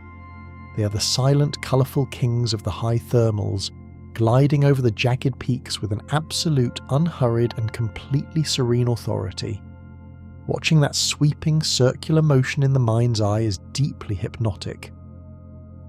It is a slow pendulum of shadow and bright light, an aerial dance that gently draws the focus upward, far away from the tangled complexities of the ground below, into the vast, open, uncluttered freedom of the high sky. As the great vulture circles higher, nearing the soft, undulating underbellies of the gathering winter clouds, we softly enter the exact freezing laboratory where the powdery alpine snow is originally born. While we often hear that no two snowflakes are exactly alike, the most famous, perfectly symmetrical shape, the flat, six-sided, beautifully branching star known as a stellar dendrite, only forms under very specific, incredibly delicate conditions. For this flawless geometry to occur, the ambient air temperature deep inside the cloud must hover exactly around -15 degrees Celsius, and the surrounding air must be completely saturated with moisture. As the microscopic ice crystal first forms and begins to fall incredibly slowly through the cloud, passing water molecules attach themselves to its 6 distinct corners, growing outward into delicate crystalline branches. The slower the crystal falls, and the calmer the surrounding air, the larger and more intricate the resulting snowflake becomes. It is a masterpiece of ephemeral, fleeting architecture, built entirely molecule by molecule in unbroken silence. When millions of these perfect 6-sided stars finally drift down into the dark valleys, they do not pack tightly together. Their complex arms interlock loosely, trapping vast amounts of empty air to create the famously soft, deep, and completely silent alpine powder. Knowing the exact precision and perfect timing required to create just a single snowflake makes a falling snowstorm feel like a miracle of infinite quiet orchestration, a gentle, descending curtain that softly covers the sleeping world. When that soft, descending snow finally lands gently on the expansive surface of a high-altitude, deeply frozen lake, like the vast Lago Bianco situated at the windswept Bernina Pass, it becomes a crucial part of a highly resonant acoustic instrument. In the dark, utterly freezing depths of midwinter, an entirely frozen alpine lake is rarely completely silent. As the nighttime temperatures plummet dramatically under the starlit sky, the thick, seemingly impenetrable sheet of ice naturally responds to the extreme cold by forcefully expanding and contracting. This immense, invisible physical tension causes the thick ice to spontaneously shift and crack in the darkness. But because the ice is a massive, solid, and incredibly smooth surface, the sharp sound of the cracking undergoes a fascinating physical process called acoustic dispersion. The high-frequency sound waves travel through the dense ice much faster than the low-frequency waves. By the time the sound finally reaches the snowy shore, it has been completely transformed from an abrupt crack into a long, descending laser-like echo, or a deep, resonant, synthesizer-like thrum. It truly sounds as if the entire lake is singing a slow, futuristic melody under the ancient stars. The frequencies are incredibly low, heavy, and deeply reverberating through the earth. There is absolutely no need to analyze or understand the sound, only to let it wash completely over you. The tired mind can simply float effortlessly on these deep aquatic frequencies, fully trusting the steady, unhurried current of the frozen music to gently carry it toward a profound state of total rest. Resting peacefully and silently on the heavily snow-covered shores of that singing, resonant lake sits a small, traditional wooden cabin, known locally in the Swiss Alps as a majestic. Historically, these simple, beautifully crafted stone and timber structures were built purely as temporary spring and summer homes for the dedicated herders who slowly followed their grazing cattle up to the lush pastures.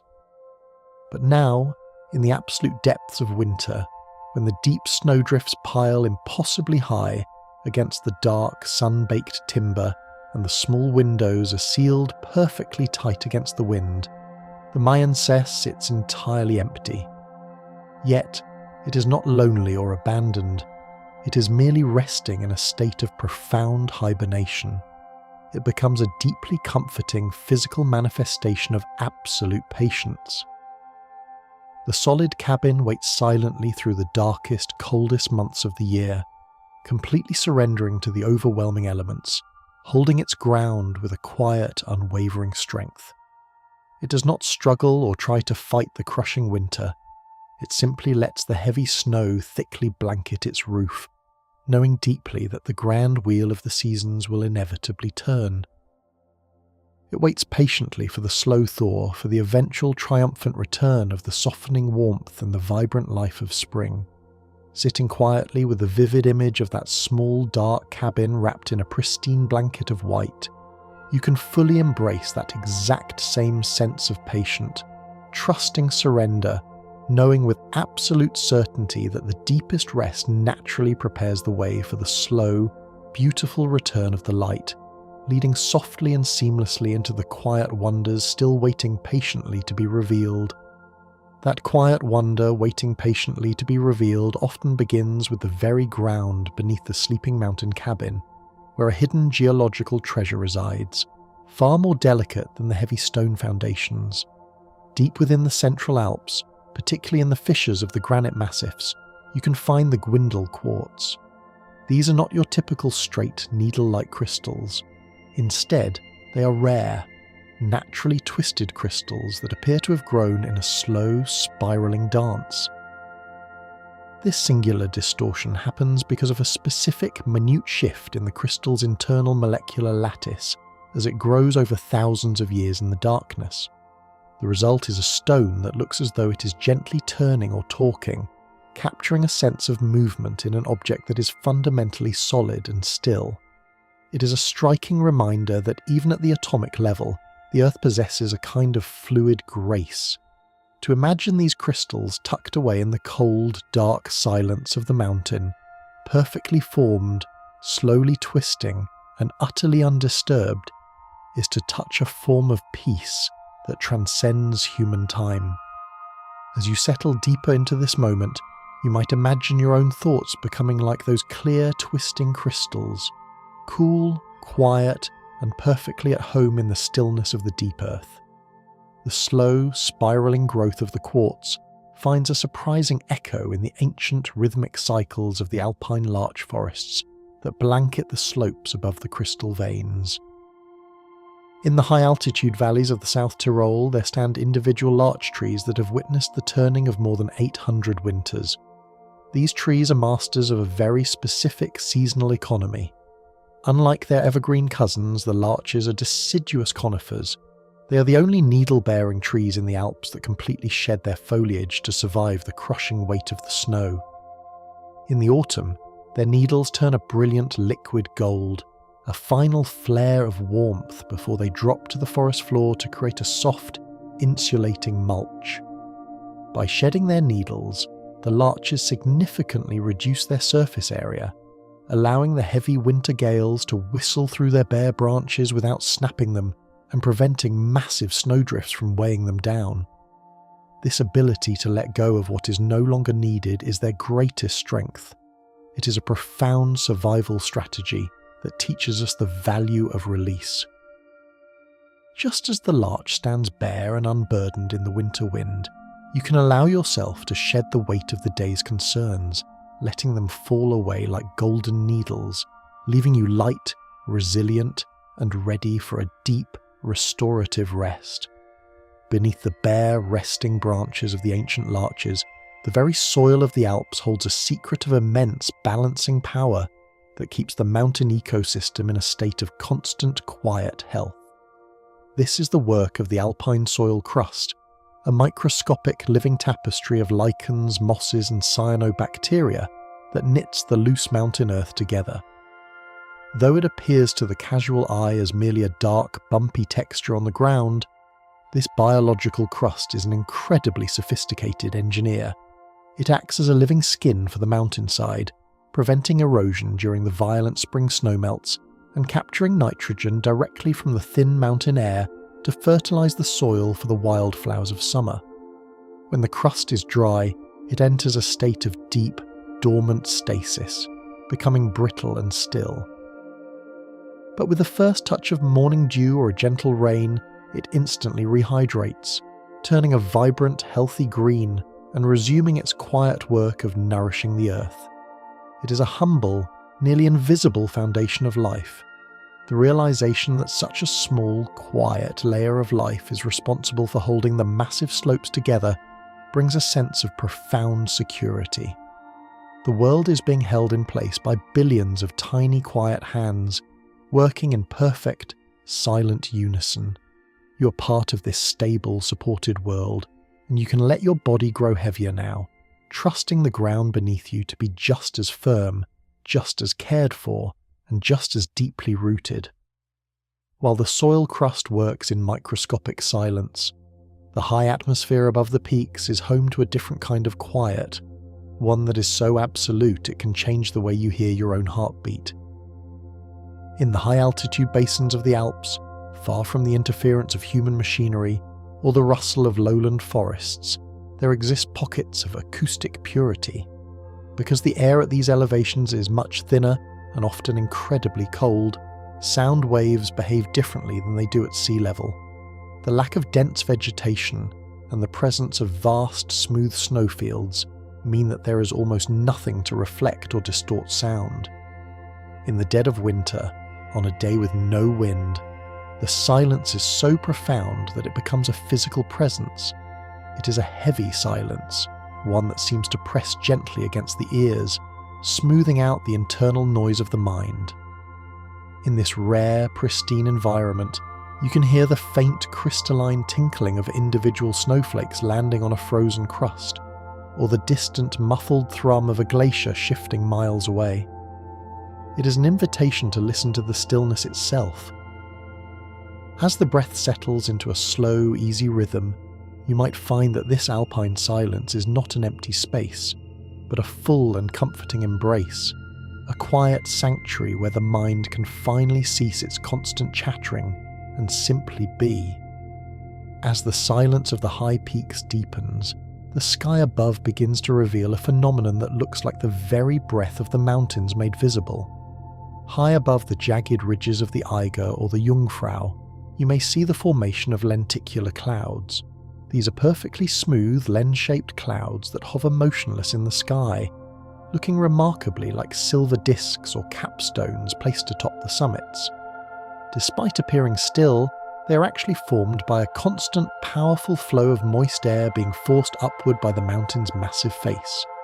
As the air rises and cools, the moisture condenses into a cloud, and as it sinks back down on the other side, it evaporates again. The cloud is a stationary wave, a visible marker of a hidden flowing current. It is a beautiful paradox, a form that remains constant while the substance within it is in a state of perpetual graceful flow. It teaches us that stability does not always mean a lack of movement. It can be the result of a perfect, harmonious balance of forces. You can feel this same balance within yourself now, the steady, unwavering core of your being, even as your breath and your thoughts continue to flow through you, like the air through the mountain's crown, leaving you calm, centered, and beautifully still. That sense of balanced stillness is perfectly captured in the ancient, translucent depths of the ice windows found in high-altitude mountain lakes. In the early winter, before the heavy snows arrive to blanket the ice, lakes like the Oceanense freeze over with a clarity that is almost disorienting. Because the water is so pure and the freezing process so slow and undisturbed, the ice forms without trapping air bubbles, creating a surface as transparent as a polished lens.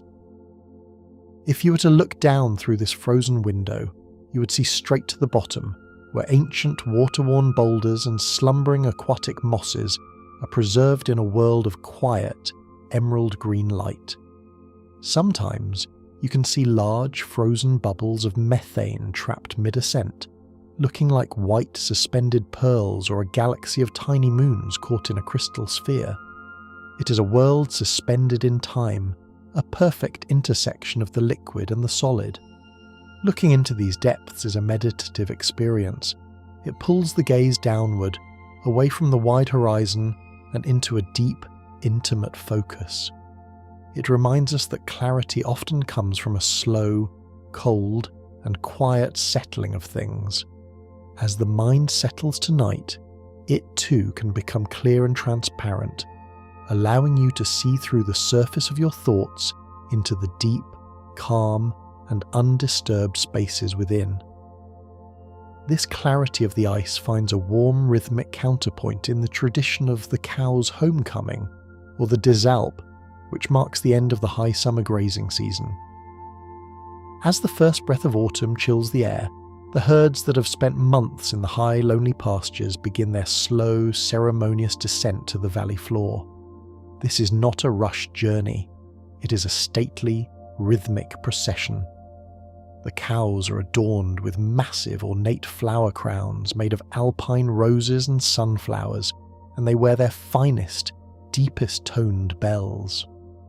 The sound is an overwhelming harmonic cloud of bronze, a ringing of the mountains that can be heard for miles. But there is a hidden, functional beauty in the bell's design. Each bell is hand-tuned to a specific frequency, so that the farmer can identify an individual cow, even in a thick fog. The low sonorous tones have a grounding effect, a frequency that seems to vibrate in the very chest of anyone who hears it. As the cows move lower, leaving the thin air of the peaks for the sheltered warmth of the barns, there is a palpable sense of completion and safety. The journey is over, the work is done, You can feel that same sense of a homecoming now, as you allow your awareness to descend from the high, active spaces of the day into the warm, sheltered valley of sleep, where you are safe, expected, and entirely at rest. Following the echoing bells down into the valley, we encounter the ancient architectural wisdom of the maisons, the tiny secondary cabins of the High Valais. These structures are often built on top of stade albanes, which are large, flat, circular stones shaped like mushrooms, perched on top of wooden stilts. This design is a brilliant low-tech solution to the challenges of mountain life. The flat stones create a physical barrier that prevents mice and other small creatures from climbing up into the grain stores, while the stilts keep the structure elevated above the damp ground and the deep winter snow. To look at a mazotte is to see a building that is stepping lightly on the earth, elevated and protected. There is something deeply reassuring about this simple, effective geometry, a structure that knows how to lift itself above the small, scurrying distractions of the world. It is a symbol of elevated peace. In your mind's eye, you can see yourself like one of these quiet cabins, safely lifted above the reach of any small worries or restless thoughts. You're perched on a foundation of solid stone, high and dry, wrapped in the scent of sun-dried timber, while the world below goes about its business, leaving you in your high, quiet sanctuary. As the shadow of the mazotte lengthens across the valley floor, it touches the edge of the alpine streams, where the water ouzel, or dipper, is beginning its evening ritual. This small, soot-coloured bird is a marvel of aquatic adaptation, the only songbird in the world that can truly swim and dive. To watch a dipper is to witness a complete defiance of expectation. It stands on a moss-covered stone in the middle of a rushing, freezing torrent, and then, quite calmly, it walks directly into the water, disappearing beneath the foam. It uses its wings to fly underwater, walking along the rocky stream bed in search of larvae, completely unfazed by the current or the cold. Its feathers are so densely packed and so well oiled that when it emerges back onto its stone, the water simply beads off, leaving it perfectly dry. The dipper exists at the heart of the rush, yet it is never swept away. It possesses a secret inner buoyancy that keeps it safe and centered in the middle of the torrent. This little bird is a profound reminder that we too possess an inner buoyancy.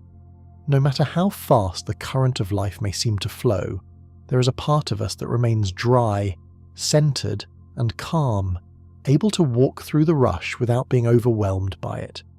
You can feel that buoyancy now, a light, floating sensation in your limbs as you drift effortlessly toward the surface of sleep.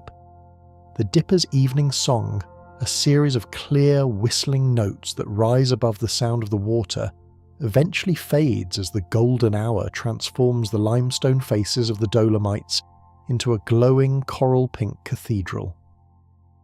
This is the phenomenon of Enrosadera, because the Dolomites are composed of a very specific type of carbonate rock called dolomite, which contains high amounts of calcium and magnesium. They react uniquely to the low-angle light of the setting sun.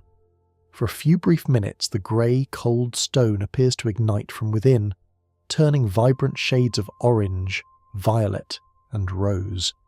It is as if the mountains are exhaling the light they have collected all day. This glow is not a reflection on the surface. It feels volumetric, as if the rock itself has become translucent. It is a moment of transitional magic, the bridge between the activity of the day and the surrender of the night. As the pink glow slowly fades into a deep, regal purple, the mountains seem to recede, becoming soft silhouettes against the first stars. This fading of the light is a gentle permission to close your eyes. The world is dimming, the colours are softening, and the mountains are bowing their heads to the night. There is nothing more to see, nothing more to do. The glow has passed, leaving behind a cool, velvet dark that is perfect for dreaming. This velvet dark is nowhere more profound than in the high, protected, dark sky parks of the Alps, where the lack of light pollution reveals the Milky Way in such vivid detail that it casts a faint silver shadow on the snow. In these high-altitude observatories, the air is so clear and still that the stars do not appear to twinkle as much as they do in the lowlands. They burn with a steady, unblinking light. You can see the Great Rift, the dark lanes of cosmic dust that divide the glowing river of the galaxy, and the faint, smudged light of the Andromeda Galaxy, millions of light years away. To look up into this vast, celestial architecture is to experience a shift in scale that is both humbling and deeply relaxing. Your own life, your own concerns become tiny, infinitesimal specks in the face of this infinite, shimmering clockwork. There is a great peace in being small, In this vastness, there is no room for the ego, only for wonder. The stars are far away, and they are very quiet, and they have been there for a very, very long time. You can let yourself be swallowed up by this silver-dusted dark, drifting out among the stars where the air is thin and cold, and the silence is absolute, moving softly toward the deep, starless centre of your own sleep, where the next wonders of the mountain journey are waiting to be born in the morning light. When that morning light finally breaks over the jagged horizon, it does not always illuminate towering vertical forests. In the highest, most wind-battered subalpine zones, the trees have learned a brilliant, humble strategy of surrender. The Pinus mugo, or creeping mountain pine, completely abandons the ambition of growing tall. Instead, it grows horizontally, spreading its thick, resinous branches flat across the rocky earth to form dense, springy, interwoven mats. By staying low, perfectly hugging the contours of the mountain, it avoids the devastating force of the winter gales that would snap a rigid trunk in half. Over decades, these creeping pines create a thick, fragrant carpet that acts as a natural sponge, holding on to the meagre rainfall and slowly releasing it into the dry soil. Their needles are coated in a thick layer of natural wax, giving them a polished, dark green gleam that beautifully catches the low morning sun. To walk near them is to be surrounded by the deep, warm, medicinal scent of concentrated pine resin, a grounding aroma that instantly clears the mind. They are a profound living example of how lowering our resistance and yielding to the shape of our environment can be the most resilient choice of all. You can feel that same horizontal grounding now, letting your own body lie perfectly flat, yielding all your weight safely to the surface beneath you. Beneath those dense, sweeping pine mats, and buried under several feet of heavy winter snow, exists an entirely hidden, secret world that remains completely insulated from the biting cold above. This is the subnivean zone. It is a shallow, open space that forms directly between the surface of the Earth and the bottom layer of the snowpack. While the air temperature above the snow might plunge well below zero, the ambient heat radiating from the deep Earth is trapped by the insulating blanket of snow above. This creates a stable, dark and surprisingly warm microclimate that consistently hovers just around the freezing point, never dropping colder. In this quiet, cavernous network of tiny tunnels and hollows, delicate ferns remain green, and small alpine mammals navigate their entire winter in perfect thermal stability. The deep snow overhead muffles all the howling winds and sharp noises of the surface, creating an acoustic sanctuary. It is an incredibly comforting thought to realise that beneath the harshest, most frozen landscapes, the Earth naturally provides a soft, warm, and perfectly quiet pocket of safety for its smallest residents. You can imagine yourself safely tucked into such a space, warmly insulated from the noise and the cold of the outside world.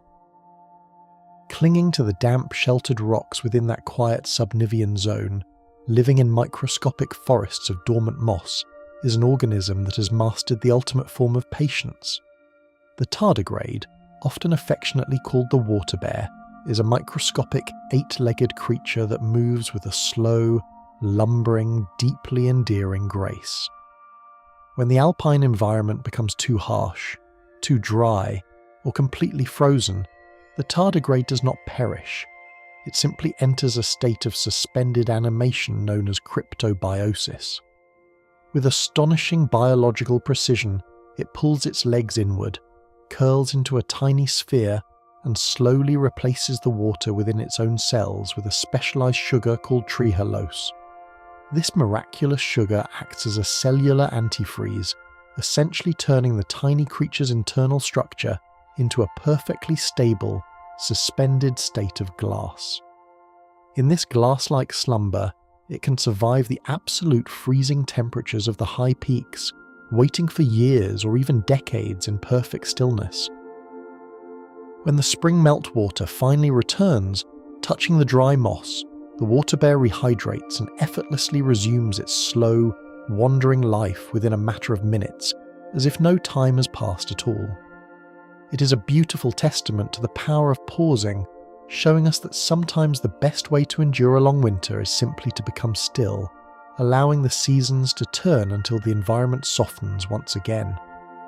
When that softening environment finally coaxes the alpine meadows back to life, it awakens a creature that relies entirely on the returning warmth of the sun.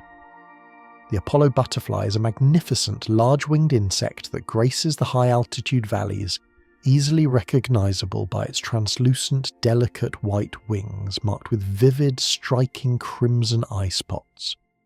Because it lives at elevations where the morning air is sharply cold, it faces a unique challenge. It physically cannot fly until its body temperature rises. So the Apollo begins its day with a beautiful, deliberate ritual. It finds a wide, flat, sun-baked limestone rock and spreads its wings completely open, pressing them flat against the warm stone. The dark, velvety scales near the base of its body act exactly like microscopic solar panels, greedily absorbing the radiant heat. As it basks in the gentle morning light, the butterfly begins to softly, rhythmically shiver. This micro-movement is not born of fear, but of preparation. The shivering gently warms its flight muscles, slowly building the internal energy required for liftoff. Only when it is perfectly warm does it effortlessly take to the air, gliding like a white petal on the mountain breeze. It is a quiet reminder that we do not always need to rush into the day. It is perfectly natural to take the time to bask, to gather our warmth, and to slowly prepare ourselves before taking flight. As the butterfly glides upward, it might pass through the soft, drifting spray of a waterfall that seemingly falls from the sky itself. Throughout the Alps, particularly in regions like the Lauterbrunnen Valley, there are magnificent geological features known as hanging valleys. These were carved during the last ice age, when massive, deep main glaciers sheared off the sides of the mountains, leaving the smaller tributary valleys stranded hundreds of feet up on vertical cliff faces. When the snows melt in these high, hanging valleys, the water has nowhere to go but straight down. But the sheer drop is so immense, so incredibly vast, that the water often never actually reaches the valley floor as a solid stream. As it plummets through the open air, the friction of the wind catches the falling water, slowly tearing the stream apart, atomizing it into millions of microscopic droplets. By the time it nears the ground, the roaring waterfall has been completely transformed into a silent, billowing curtain of soft white mist.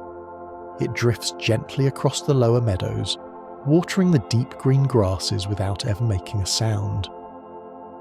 It is a mesmerizing phase change, watching a heavy, forceful torrent of water gracefully surrender to the air, becoming something completely weightless, silent, and beautifully diffuse.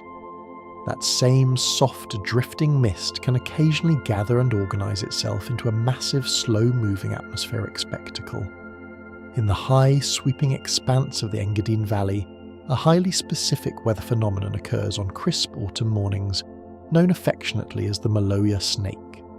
As the warmer, moist air from the deep Italian lakes is gently pushed up the steep southern side of the Maloja Pass, it cools and condenses just as it crests the saddle of the mountain. Because of the unique, perfectly aerodynamic shape of the valley floor, this newly formed cloud does not dissipate into the sky. Instead, it forms a dense, continuous, perfectly tubular river of white mist that physically hugs the ground. It creeps slowly and silently down the valley, winding its way through the pine forests and over the surface of the alpine lakes exactly like a massive, slithering white serpent. From a vantage point high above, you can watch this silent river of cloud effortlessly navigating the contours of the earth, a fluid, mesmerizing manifestation of the invisible mountain winds. It moves with a calm, unhurried purpose, a rolling white tide that softens all the sharp edges of the landscape, reminding us of the smooth, invisible currents that are always flowing around us. When these dense, creeping clouds of moisture encounter the freezing, jagged ridges of the highest peaks, they leave behind a breathtaking frozen artwork known as rime ice.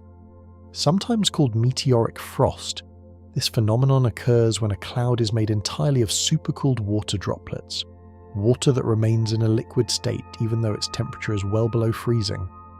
The moment these microscopic freezing droplets touch a solid object, whether it is a jagged outcrop of granite, the iron cross at a summit, or the stiff needles of a lone pine tree, they freeze absolutely instantly. As the wind continuously blows the cloud across the peak, droplet after droplet freezes exactly on top of the last one. Over hours or days, this builds incredible, massive, horizontal, icy feathers that point directly into the wind. These structures can grow to be several feet long, defying gravity, looking like frozen white flags permanently caught in a silent gale. They perfectly map the chaotic, swirling energy of the wind, trapping the invisible motion of the storm and freezing it into delicate, solid stillness. It is the mountain's way of making the invisible visible, turning the harsh, biting wind into a fragile, sprawling masterpiece of white crystal. Standing with absolute, unwavering stillness amidst these sprawling, wind-carved feathers of rime ice is the alpine chamois. A graceful, nimble relative of the antelope, the chamois is perfectly equipped for the sheer vertical drops of its home, but its true survival genius lies deep within its chest. During the most brutal, freezing stretches of midwinter, when food is impossibly scarce and the cold is deeply penetrating, the chamois does not waste energy frantically searching the deep snow. Instead, it enters a remarkable physiological state that scientists call walking hibernation. Finding a sheltered pocket of rock, it simply stands still and deliberately slows its own internal systems. Its heart rate, which might race at over 100 beats per minute during a summer sprint, drops dramatically down to just 30 or 40 beats per minute. Its core body temperature gently lowers. It enters a profound state of waking rest, remaining upright and alert, yet consuming almost no energy at all. It simply waits. It breathes slowly. It conserves its warmth, trusting the deep internal rhythm of its own heart to sustain it until the sun returns to soften the snow. As you picture that quiet, resilient creature standing peacefully in the winter shadow, you can allow your own heart rate to find that same slow, steady thrum. There is no need to expend any energy right now. You can simply rest in this quiet space, safe, calm, and perfectly sustained. While the chamois waits patiently on the high, frozen ridges, a very different kind of patient waiting takes place deep inside the dark limestone roots of the mountains.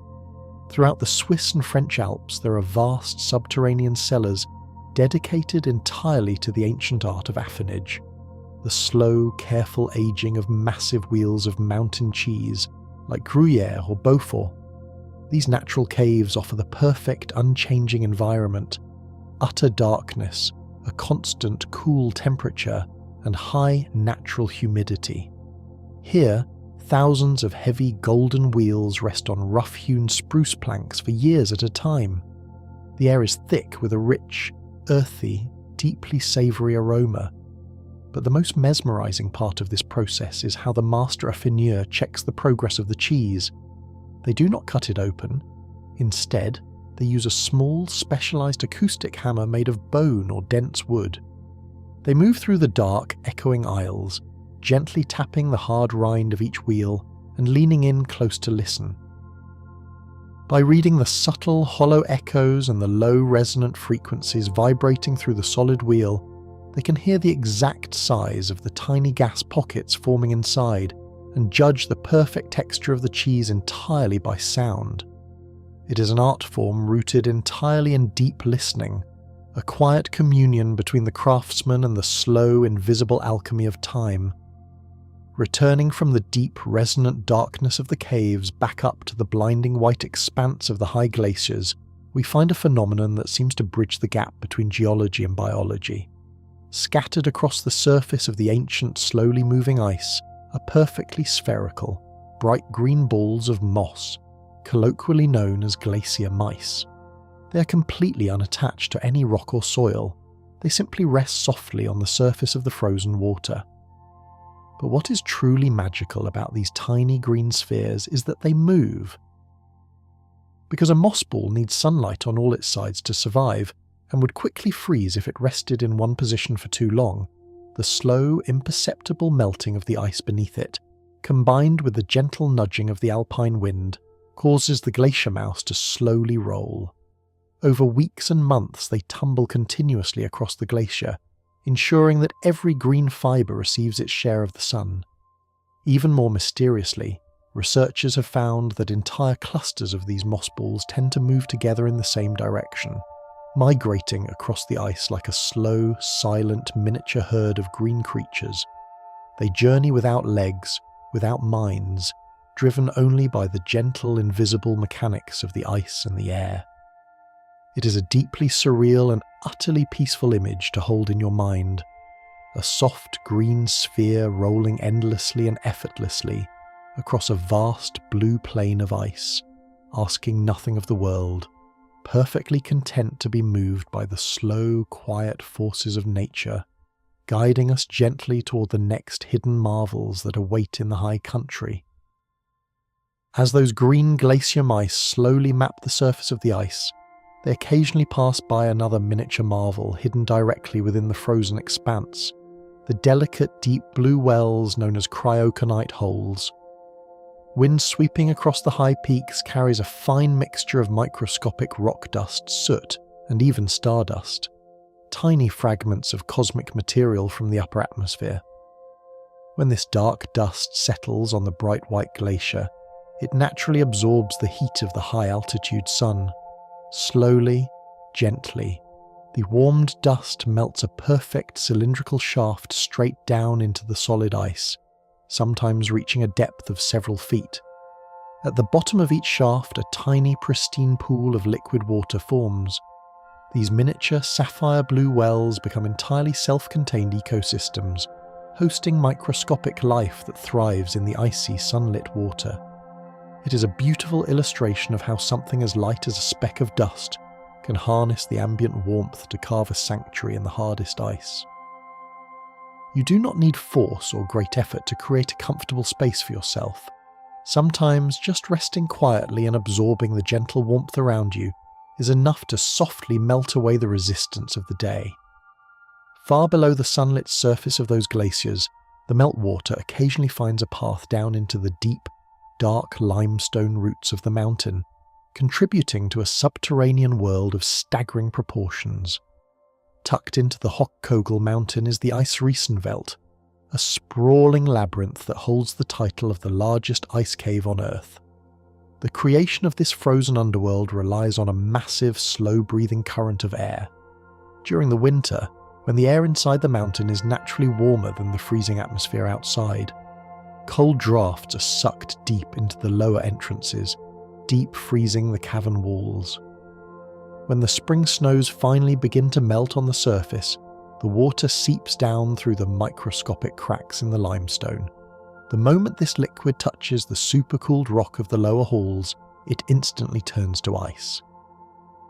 Over thousands of years, this unhurried process has built towering, smooth columns of translucent ice, frozen waterfalls that look like cascading glass, and vast, silent galleries that rival the grandest cathedrals.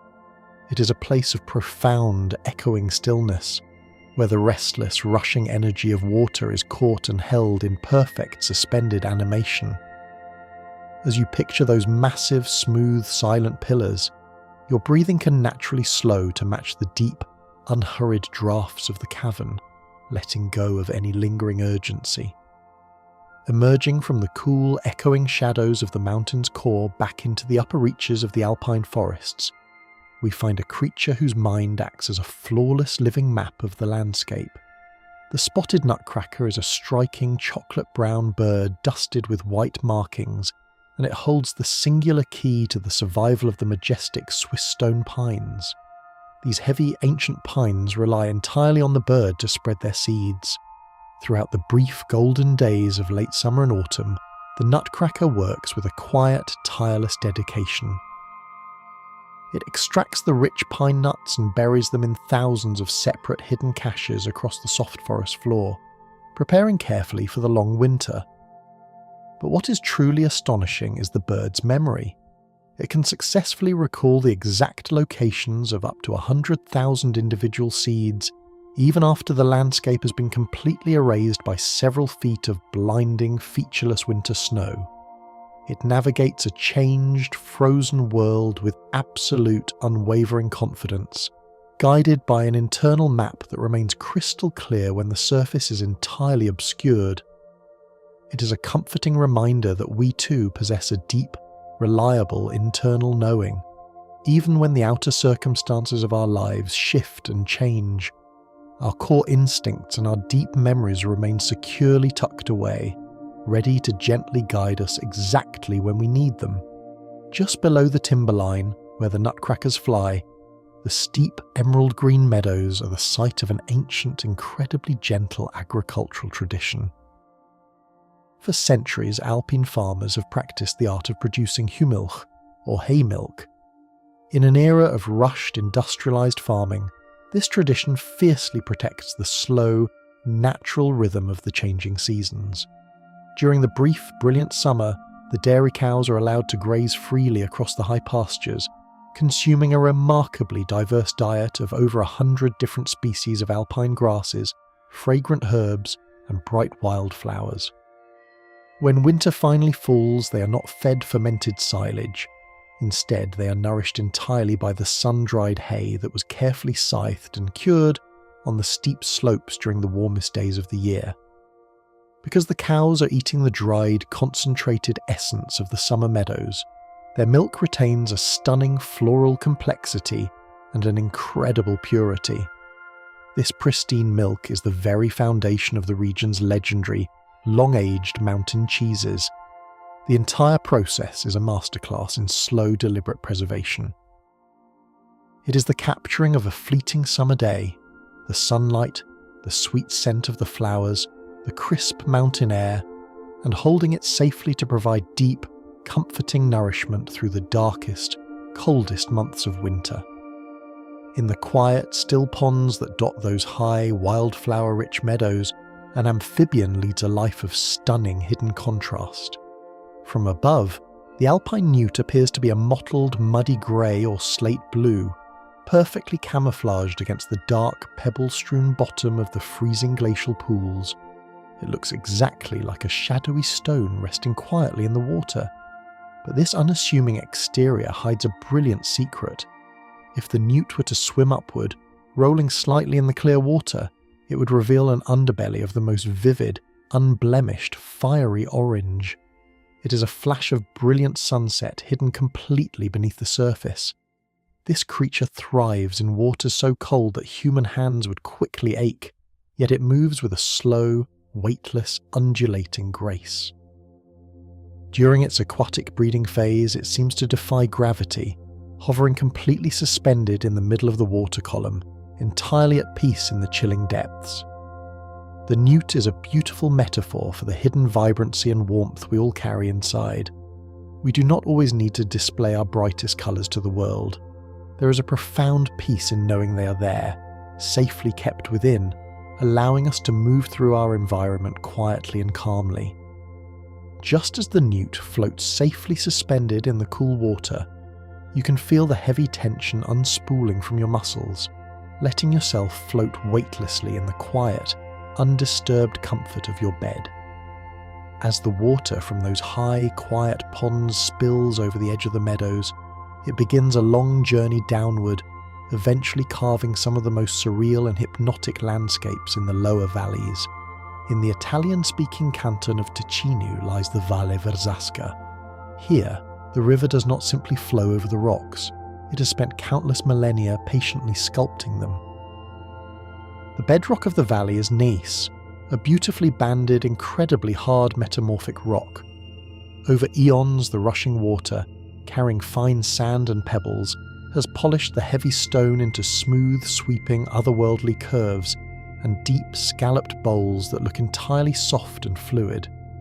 The water that flows through these polished stone channels is an impossible, luminous shade of emerald green, and so unbelievably clear that you can see every single pebble on the bottom, even in pools that are 30 feet deep. To imagine sitting on one of these massive, sun-warmed, perfectly smooth rocks, watching the clear green water slide effortlessly through the sculpted stone, is to witness the ultimate victory of softness over hardness. The water never forces its way, it yields, it swirls, it patiently wears away the sharpest edges until the stone itself begins to look exactly like a frozen sweeping river. Along the steep banks of rivers like the Vasaska, the hillsides are often beautifully terraced to create tiny, usable plots of land. These sweeping terraces are held securely in place by thousands of miles of traditional dry stone walls. These walls are constructed entirely by hand, without a single drop of mortar or cement to bind the rocks together. The craftsmen carefully select and interlock the raw stones so that gravity and friction are the only forces holding the massive structure upright. But this lack of rigid binding is not a weakness, it is a brilliant engineering advantage. Because the walls are inherently porous, the heavy torrential alpine rains and the rushing spring meltwater can simply seep through the countless tiny gaps between the stones.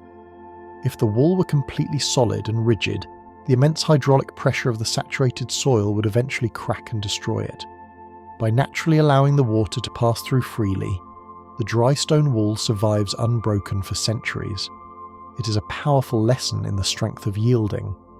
By not resisting the flow, by remaining open and flexible, the structure remains perfectly intact.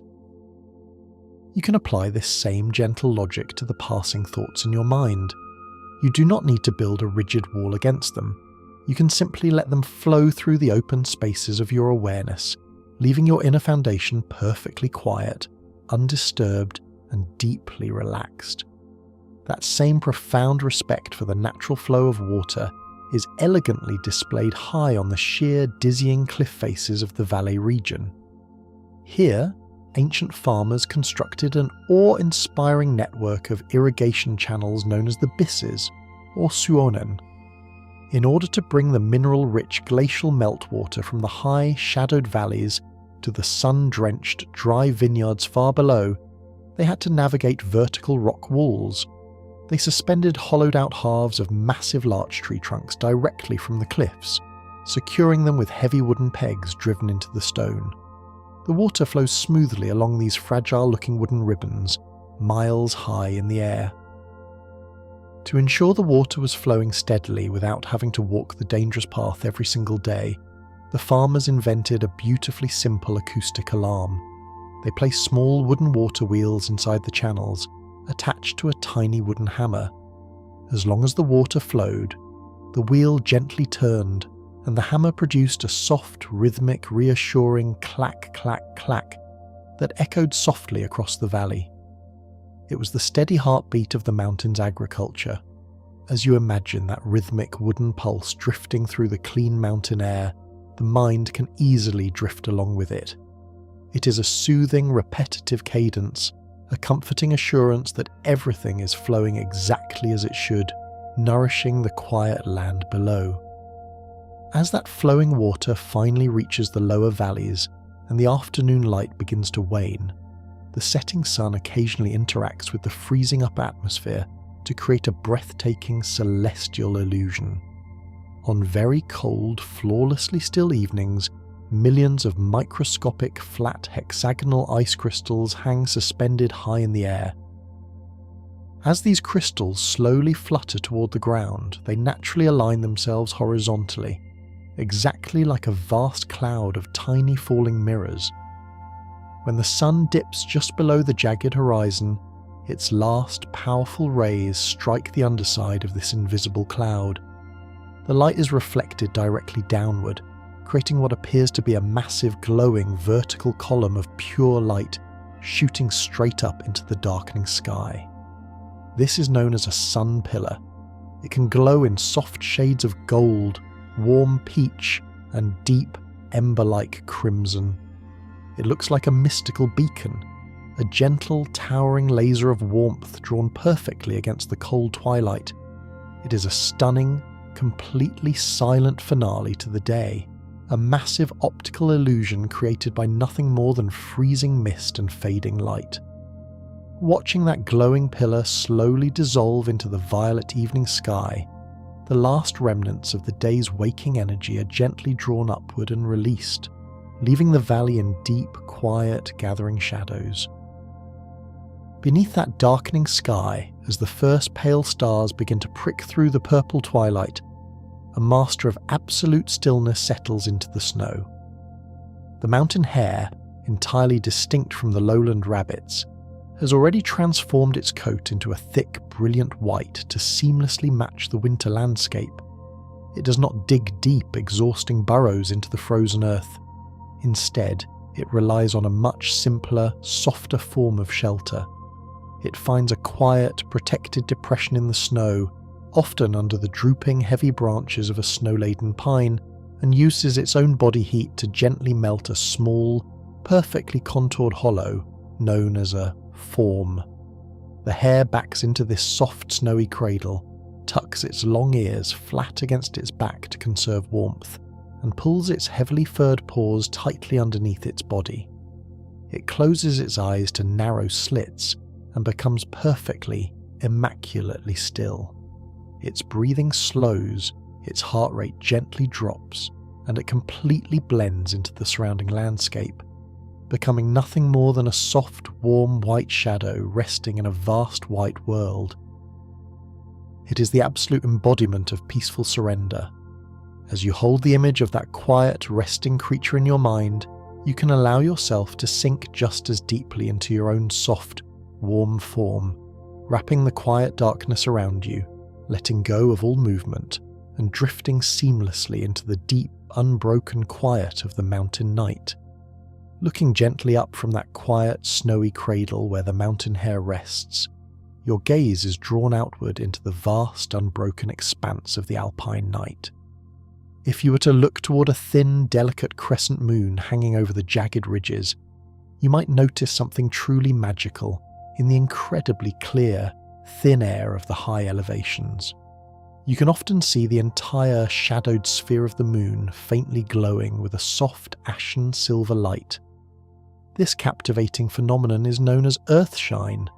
It is not light originating from the moon itself, nor is it direct sunlight. Instead, it is the brilliant reflected light of our own planet.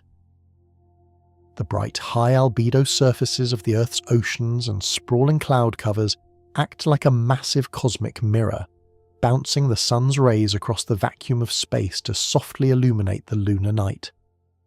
Down in the valleys or the lowlands, the heavy moisture and dense atmosphere often obscure this delicate reflection, washing it out entirely.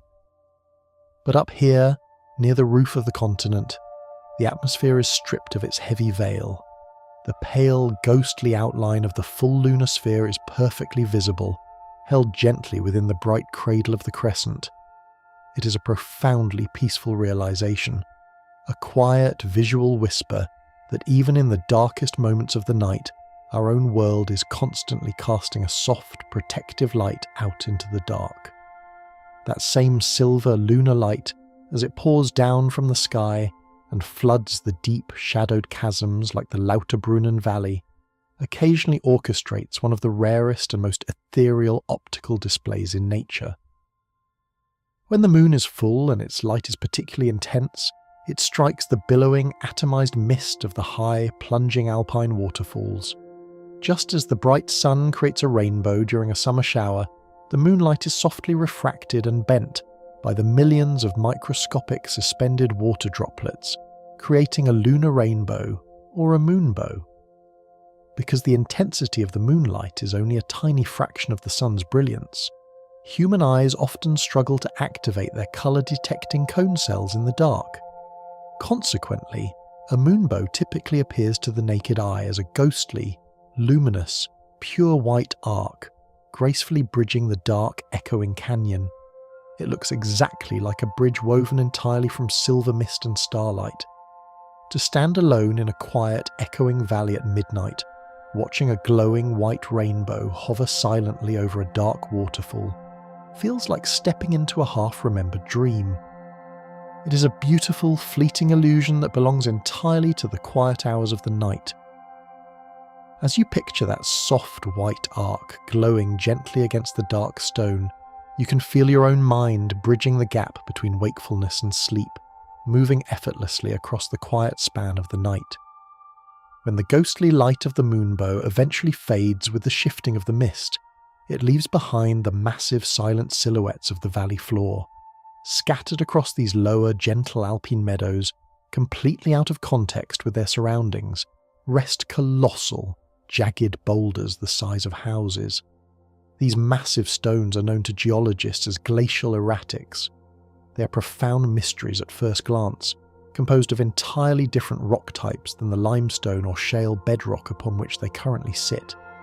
Tens of thousands of years ago, during the height of the last ice age, these colossal stones were sheared off the highest distant peaks by the sheer, crushing force of the advancing glaciers. They fell onto the back of the moving ice and were carried slowly over centuries, acting like silent passengers on a massive frozen conveyor belt. When the climate eventually warmed and the immense rivers of ice slowly melted and retreated, the glaciers simply dropped their heavy burdens exactly where they stood. These giant stones have remained perfectly still ever since, resting peacefully in the soft green grass, miles away from their original home. They stand as quiet, immovable monuments to the staggering invisible power of deep time. They remind us that the landscape we see today is just a single, still frame in a magnificently long, slow-moving film of transformation. The immense, unyielding weight of those ancient stones resting on the earth naturally leads the mind to the surprising realization that the very mountains themselves, despite their appearance of absolute permanence, are never entirely still. Even the most iconic, jagged and imposing spire in the entire Alpine range, the legendary Matterhorn, is actually in a constant state of invisible motion.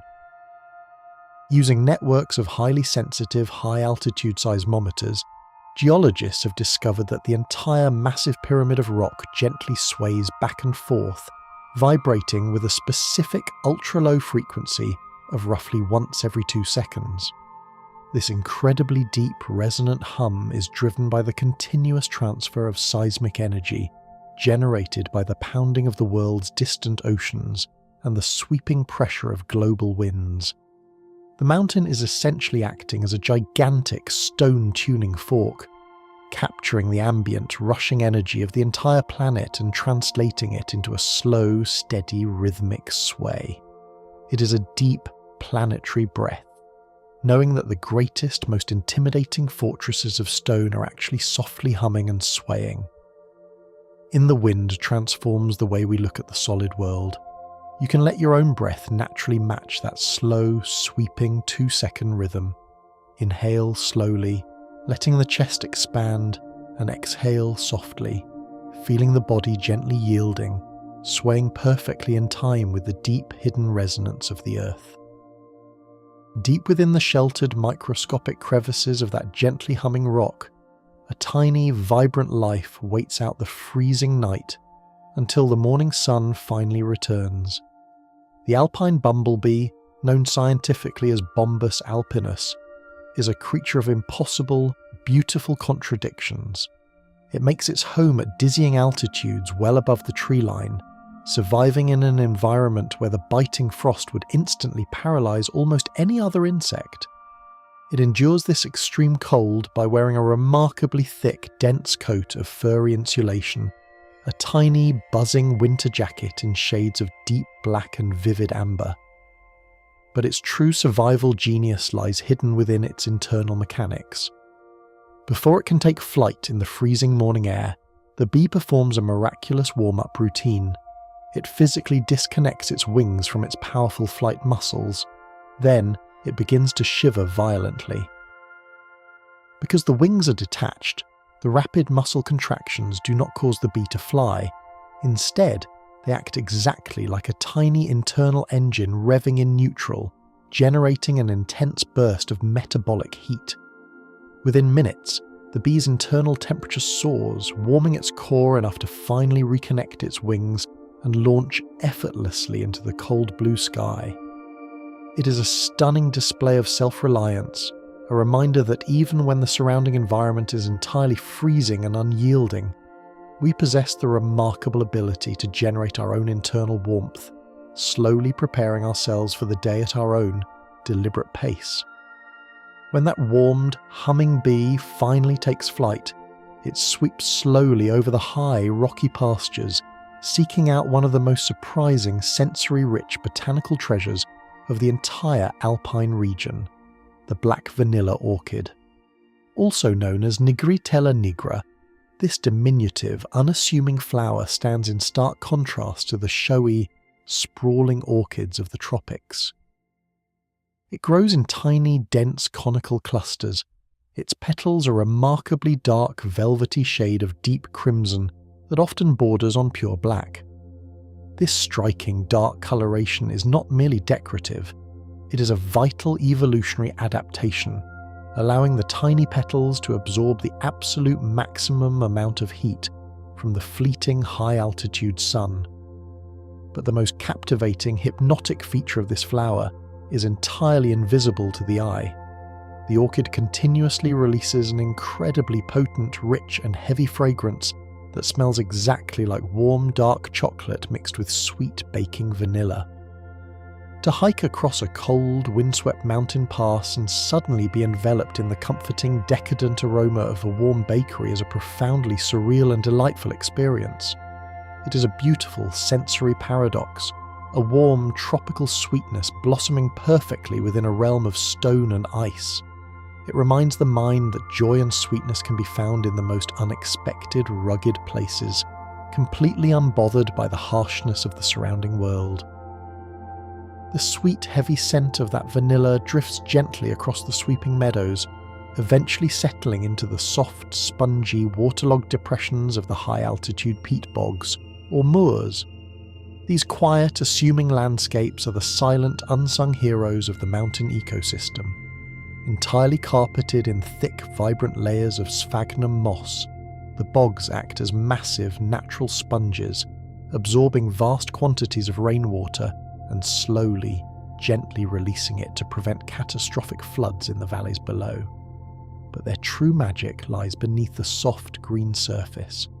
The moss creates an incredibly acidic, entirely oxygen-deprived environment in the standing water. Because fungi and bacteria cannot survive in these conditions, nothing within the bog ever truly decays.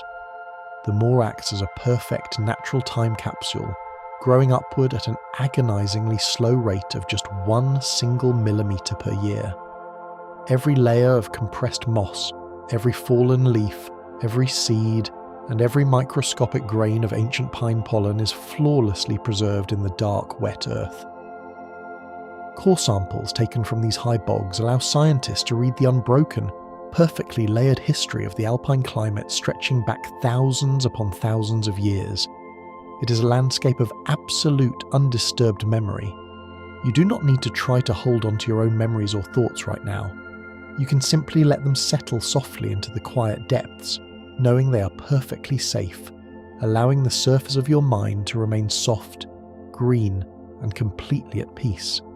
Stepping carefully along the solid rocky edges of those ancient spongy moors, one can occasionally find the remnants of the old human world carved directly into the unyielding bedrock. Long before the construction of sweeping concrete highways or massive echoing tunnels, merchants, pilgrims, and weary travellers navigated the Alps through a network of historic mule tracks, such as the famous Via Spluga. This ancient path, winding its way through treacherous gorges and over high, windswept passes, was meticulously paved centuries ago with heavy, irregular slabs of local granite. If you look closely at these worn stones today, you will see deep, smooth, perfectly rounded depressions carved directly into the rock. These are not natural formations, they are the literal footprints of history. Over hundreds of years, the iron-shod hooves of countless pack mules and the heavy leather boots of travellers stepping exactly in the same spots slowly, patiently wore the solid granite away. It is a staggering testament to the power of slow, repetitive and gentle friction. The stone did not yield to a sudden explosive force. It surrendered to millions of quiet, persistent footsteps. It shows us that moving softly but consistently leaves a profound, lasting mark. We do not need to force our way forward. A gentle, steady, unhurried rhythm is powerful enough to eventually smooth out the hardest obstacles in our path. Following those ancient, worn paths higher still, past the last patches of moss and the highest, loneliest pastures, the ground eventually transitions from stone to a permanent, unbroken world of white. But the snow that blankets these uppermost reaches of the mountain is not the fluffy, weightless powder of a fresh winter storm. It is a unique, transitional substance known as fern. Fern is the magical intermediate stage between a delicate, newly fallen snowflake and the dense, solid blue ice of a mature glacier. When a layer of snow manages to survive the warmth of the summer melt, it enters a slow, continuous process of deep metamorphosis. Under the increasing weight of new snow falling on top of it, the delicate, six-sided branching arms of the original snowflake slowly break off and melt. The water refreezes, transforming the snow into tiny, dense, perfectly round, icy spheres. Walking on a deep field of fern sounds and feels exactly like walking on an endless expanse of coarse, packed sugar. It is a beautiful state of becoming. The snow is no longer what it once was, but it has not yet solidified into its final rigid form. It exists in a quiet, patient state of transformation, completely comfortable in the space between. It is a gentle reminder that we too are always in a slow, continuous state of becoming, changing softly under the gentle pressures of time, perfectly fine just as we are in this present transitional moment. Standing on that vast, textured, sugary expanse of fern, as the dark night finally begins to loosen its grip, you're granted a flawless, unobstructed view of one of the most magnificent atmospheric transitions on the planet. Just before the blinding edge of the sun physically rises over the jagged eastern peaks, you can turn your back to the dawn and look out toward the fading western horizon. There, suspended high above the sleeping valleys, you will see the belt of Venus.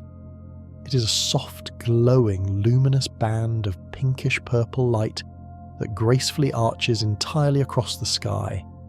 But the true marvel lies just beneath this pink ribbon. Directly below the glowing band, sitting flush against the horizon, is a deep, dark, flat band of indigo blue. This dark line is not a cloud. It is the physical, three-dimensional shadow of the Earth itself, projected outward onto the dense lower atmosphere by the rising sun behind you. The pink glow resting delicately on top of the shadow is the scattered warm light of the approaching dawn gently kissing the upper atmosphere. It is a massive, quiet, cosmic optical illusion, a perfect glowing boundary separating the retreating night from the advancing day. Watching that soft pink band slowly descend and dissolve into the blue sky is a moment of pure, peaceful transition, a gentle, silent sigh from the atmosphere that softly closes the door on the night, leading us seamlessly into the bright, waking wonders of the high alpine morning. As the morning sun finally clears those jagged eastern peaks, its rays cascade down into the deep, winding valleys, yet there are some ancient settlements that remain entirely hidden in the deep shadows of the mountains. In the steep, narrow valley of Antrona in the Italian Alps lies the small village of Viganella. Because of the sheer, towering walls of the surrounding peaks, this village is completely deprived of direct natural sunlight for exactly 83 days every winter. But rather than surrendering to the long, cold dark, the inhabitants engineered a breathtaking, elegant solution. High above the village, perfectly positioned on a constantly sunlit slope, they installed a massive computerized mirror. This polished sheet of steel precisely tracks the slow, low arc of the winter sun, capturing its distant light and reflecting it directly downward into the town square. It creates a soft, warm pool of artificial sunshine where the villagers can gather and converse in the light. It is a beautiful, peaceful defiance of the shadows, a gentle bending of the light to nurture a community. It shows us that even when the direct source of warmth seems entirely blocked, human ingenuity and care can find a way to reflect light back into the places that need it most. You too can absorb this reflected, gentle warmth, allowing the quiet glow of the morning to slowly wash over you, smoothing away any lingering shadows from the night. That reflected light eventually climbs back up the steep valley walls, reaching the high, permanent snowfields where it activates one of the most surprising sensory anomalies of the alpine world. Hikers quietly traversing the high-altitude summer snowpack are often stopped by an entirely unexpected sight. Sprawling patches of the pristine white snow suddenly blushing a vivid rosy pink, sometimes deepening into the vibrant colour of crushed raspberries. This is not a trick of the light, but the awakening of Chlamydomonas nivalis, a microscopic species of green algae that has perfectly adapted to life in the freezing water film that gently coats the melting snow. To protect its delicate chlorophyll from the intense high-altitude ultraviolet radiation, the algae naturally produces a bright red carotenoid pigment, acting as a microscopic biological sunscreen. But the most remarkable aspect of this watermelon snow is not just its vibrant colour, it is its completely unexpected fragrance. When the pink snow is softly compressed under a passing boot, it releases a faint, distinctly sweet aroma that smells exactly like fresh, chilled watermelon. It is a surreal and delightful collision of the senses, a warm, summery sweetness blooming directly out of the freezing ancient ice. It is a gentle reminder that life is infinitely creative, constantly finding ways to weave softness and sweet surprise into the most austere environments. Gliding silently and effortlessly above those pink-tinted snowfields is an avian master of the air that has fundamentally redefined the concept of rest. The Alpine swift is a large, powerfully built bird with sweeping, scythe-like wings, perfectly designed for riding the massive, invisible thermal updrafts of the mountains. While they nest in the high, inaccessible crevices of the cliff faces during the brief summer breeding season, it is their seasonal migration that is truly astonishing. When they leave the Alps to travel toward warmer climates, the Alpine swift does not land. It can fly continuously, without touching the ground or resting on a branch, for more than 6 solid months. It eats, it drinks, and incredibly, it sleeps entirely on the wing. As the dark night falls, the swift climbs high into the smooth, stable air currents, subtly shifting its brain activity so that half of its mind enters a state of deep, restorative sleep, while the other half unconsciously maintains its perfectly balanced, sweeping glide. It is a creature that has found absolute, profound rest in the very midst of continuous motion. As you picture that dark silhouette suspended perfectly in the high, quiet air, you can feel that same sense of balanced, effortless drifting. You do not need to stop the natural movement of your breath or the beating of your heart to find peace. You can simply let your mind glide smoothly along with them, trusting the unseen currents to hold you perfectly safe. The same relentless winds that quietly support the sleeping swift also act as patient, tireless sculptors on the surface of the sprawling glaciers far below. When high-velocity winter winds sweep across the flat, open expanses of the high ice fields, they do not leave the snow smooth and undisturbed. Instead, they carve the densely packed frozen surface into complex, breathtaking ridges and grooves known as sastrugi.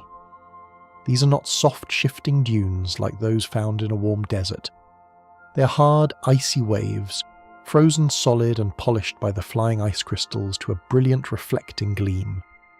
From above, a vast field of sastrugi looks exactly like a stormy, churning ocean that has been instantaneously frozen in time, capturing the exact chaotic energy of the wind and rendering it completely, flawlessly still.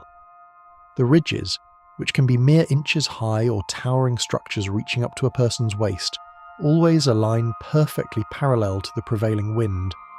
They are the physical, three-dimensional memory of the storms that have already passed. To walk among them is to navigate a frozen, silent sea, touching the solid shape of the invisible air.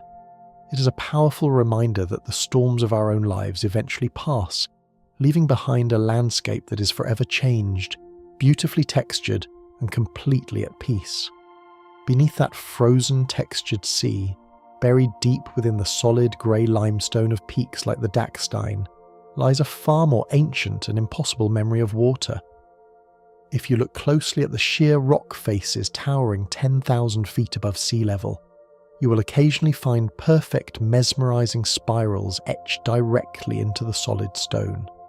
These are the beautifully preserved fossils of ammonites, ancient shelled marine creatures related to the modern squid and octopus.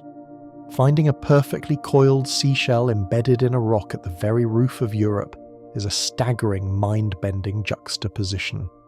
It is incontrovertible, physical proof that the very rock you're touching was once the soft, dark mud at the absolute bottom of the prehistoric Tethys Ocean.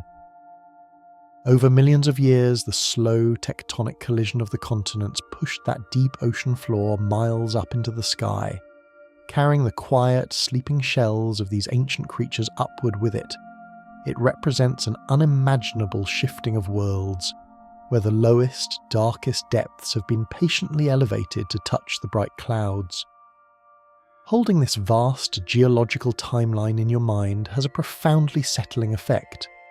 It puts every fleeting moment of the day into a grand, unhurried perspective, allowing you to simply let go, knowing you are a small, quiet part of a beautiful, endlessly transforming planet. Where those ancient fossil-bearing rocks have been hollowed out by the slow retreat of the glaciers, they often leave behind perfectly bowl-shaped depressions that fill with the purest, most undisturbed water on Earth. These are known as alpine tarns, or cirque lakes. Unlike the massive winding lakes of the lower, bustling valleys, a tarn is usually incredibly small, perfectly circular, and nestled in a steep, rocky amphitheatre far above the tree line. Because they are often fed entirely by the direct melting of the surrounding snowpack and are completely sheltered from the wind by the towering acoustic walls of stone, their surfaces can become as flawless and unmoving as a sheet of polished glass. They act as perfect giant mirrors left behind by the ice, flawlessly reflecting the jagged peaks and the slow, wandering drift of the clouds above. The water in a tarn is so incredibly cold, so profoundly lacking in nutrients or suspended organic matter, that it is completely transparent, often taking on a deep, mesmerizing sapphire blue hue. Sitting silently beside one of these high hidden pools, watching the reflection of a passing cloud glide across the surface without creating a single ripple, is a masterclass in absolute stillness. The mind can become just as smooth, just as reflective, letting the passing thoughts drift quietly by without disturbing the deep, clear quiet beneath. Descending gently from the stark rocky basins of the tarns into the ancient shadowed pine forests of the lower slopes, the dense silence is occasionally broken by a sound that seems entirely out of place in the woods. This is the secluded domain of the western capercaillie, the largest, most elusive and deeply mysterious member of the grouse family. The male capercaillie is a magnificent, heavily built bird with dark, iridescent plumage and a broad, sweeping, fan-like tail. During the early, misty mornings of spring, he performs a complex hypnotic courtship display deep in the timber, but it is his vocalization that is truly extraordinary. He does not sing a traditional melody or emit a harsh, bird-like call. Instead, he produces a rhythmic, clicking sound that accelerates and perfectly mimics the acoustic, hollow dropping of water into a deep pool, ending in a sound exactly like a popping cork, followed by a soft, scraping hiss. It is a mechanical, deeply resonant rhythm that carries for miles through the dense, sound-absorbing trees. To hear it echoing softly through the mist is to feel as though the ancient forest itself is slowly, deliberately ticking. It is a grounding, earthy sound, completely connected to the quiet pulse of the mountain, a slow, natural metronome that gently invites the listener to match its steady, patient pace. The human inhabitants who share these deep, echoing forests have learned to build their homes with a similar profound understanding of the mountain's rhythm and its raw atmospheric power. Scattered throughout the high, sweeping pastures are traditional alpine chalets and barns with roofs that look remarkably heavy and beautifully primitive. Instead of using nails, tar, or modern lightweight shingles, these expansive roofs are constructed using thousands of thick, overlapping wooden tiles, usually split by hand from local, slow-growing larch or spruce trees. But to keep these delicate wooden tiles from being instantly ripped away by the howling hurricane-force gusts of the Föhn wind, the builders employ a brilliant, brutally simple technique. They simply weigh the entire roof down with hundreds of massive, heavy river stones, carefully balanced and evenly spaced across the wooden slats. There is absolutely no rigid fastening holding the structure together. It relies entirely on the steady downward pull of gravity and the sheer accumulated mass of the rocks. It is a stunning visual metaphor for finding absolute balance through weight. The heavier the stones, the more secure the shelter becomes against the storm. In much the same way, you can allow the physical weight of your own body to sink deeply and comfortably into the mattress, trusting that this comfortable heaviness is exactly what anchors you, keeping you perfectly safe and undisturbed by the swirling winds of the waking world. Just outside those heavy-roofed cabins, clinging stubbornly to the wind-scoured ridges where absolutely no trees can grow, thrives a botanical pioneer that builds its own perfect warm shelter. The moss campion is a tiny, delicate-looking alpine plant that produces hundreds of minuscule, bright pink, star-shaped flowers. But to survive the brutal, freezing gales and the thin, moisture-starved soil, it grows in a dense, perfectly smooth, semi-spherical dome, looking exactly like a vibrant green cushion resting on the grey rocks. This compact, aerodynamic shape is a marvel of evolutionary engineering. The freezing wind flows smoothly over the rounded dome without catching or tearing the delicate stems. More importantly, the dense, tightly packed leaves trap the radiant heat of the sun and the moisture from the morning dew, creating a private, highly insulated microclimate deep inside the cushion. Scientists have measured the temperature deep inside a moss campion dome on a freezing, windy day and found it to be surprisingly warm, sometimes dozens of degrees hotter than the surrounding air. These tiny, soft cushions can patiently grow and slowly expand for over 300 years, creating a warm, safe haven in the most unforgiving landscape on Earth. They are a beautiful reminder that we all have the remarkable ability to cultivate our own internal warmth, creating a soft, protected space of comfort within ourselves, regardless of the chill outside. If you were to trace the path of the wind over those warm green cushions, moving steadily across the high spine of the Pennine Alps, you would eventually cross an invisible, yet profoundly significant boundary line that literally divides the continent. Hidden beneath the alpine meadows and the sprawling blue glaciers is the Innsbruck line, the massive, deep-seated tectonic seam where the European plate seamlessly meets the Adriatic plate. While the slow, grinding collision of these massive land masses took place over millions of unseen years, there are rare, breathtaking locations where the very rock clearly reveals this deep planetary history. In certain exposed valleys and high, windswept passes, a trained geologist can stand with one foot resting firmly on the pale, ancient continental rock of Europe, and the other foot resting solidly on the dark, heavy, oceanic rock that was originally part of the African plate. It is a place where two entirely different, massive worlds have been slowly, patiently fused together under immense pressure to create a single, unbroken, majestic landscape. It is the ultimate expression of unity born from immense slow-motion change, knowing that the solid ground beneath your feet is a beautiful, woven tapestry of ancient continents brings a deep, settling sense of connection. the disparate, scattered pieces of the day can now come together, fusing softly and seamlessly into a single quiet night, leading you gently onward into the tranquil depths of rest that await in the valleys beyond. Drifting gently from those tranquil depths into the unseen heights of the atmosphere, we encounter a massive, silently flowing river that possesses no water at all. High above the barren rocky peaks, where the air is incredibly thin and flawlessly cold, there exists a constant stream of organic life known to scientists as aeolian plankton.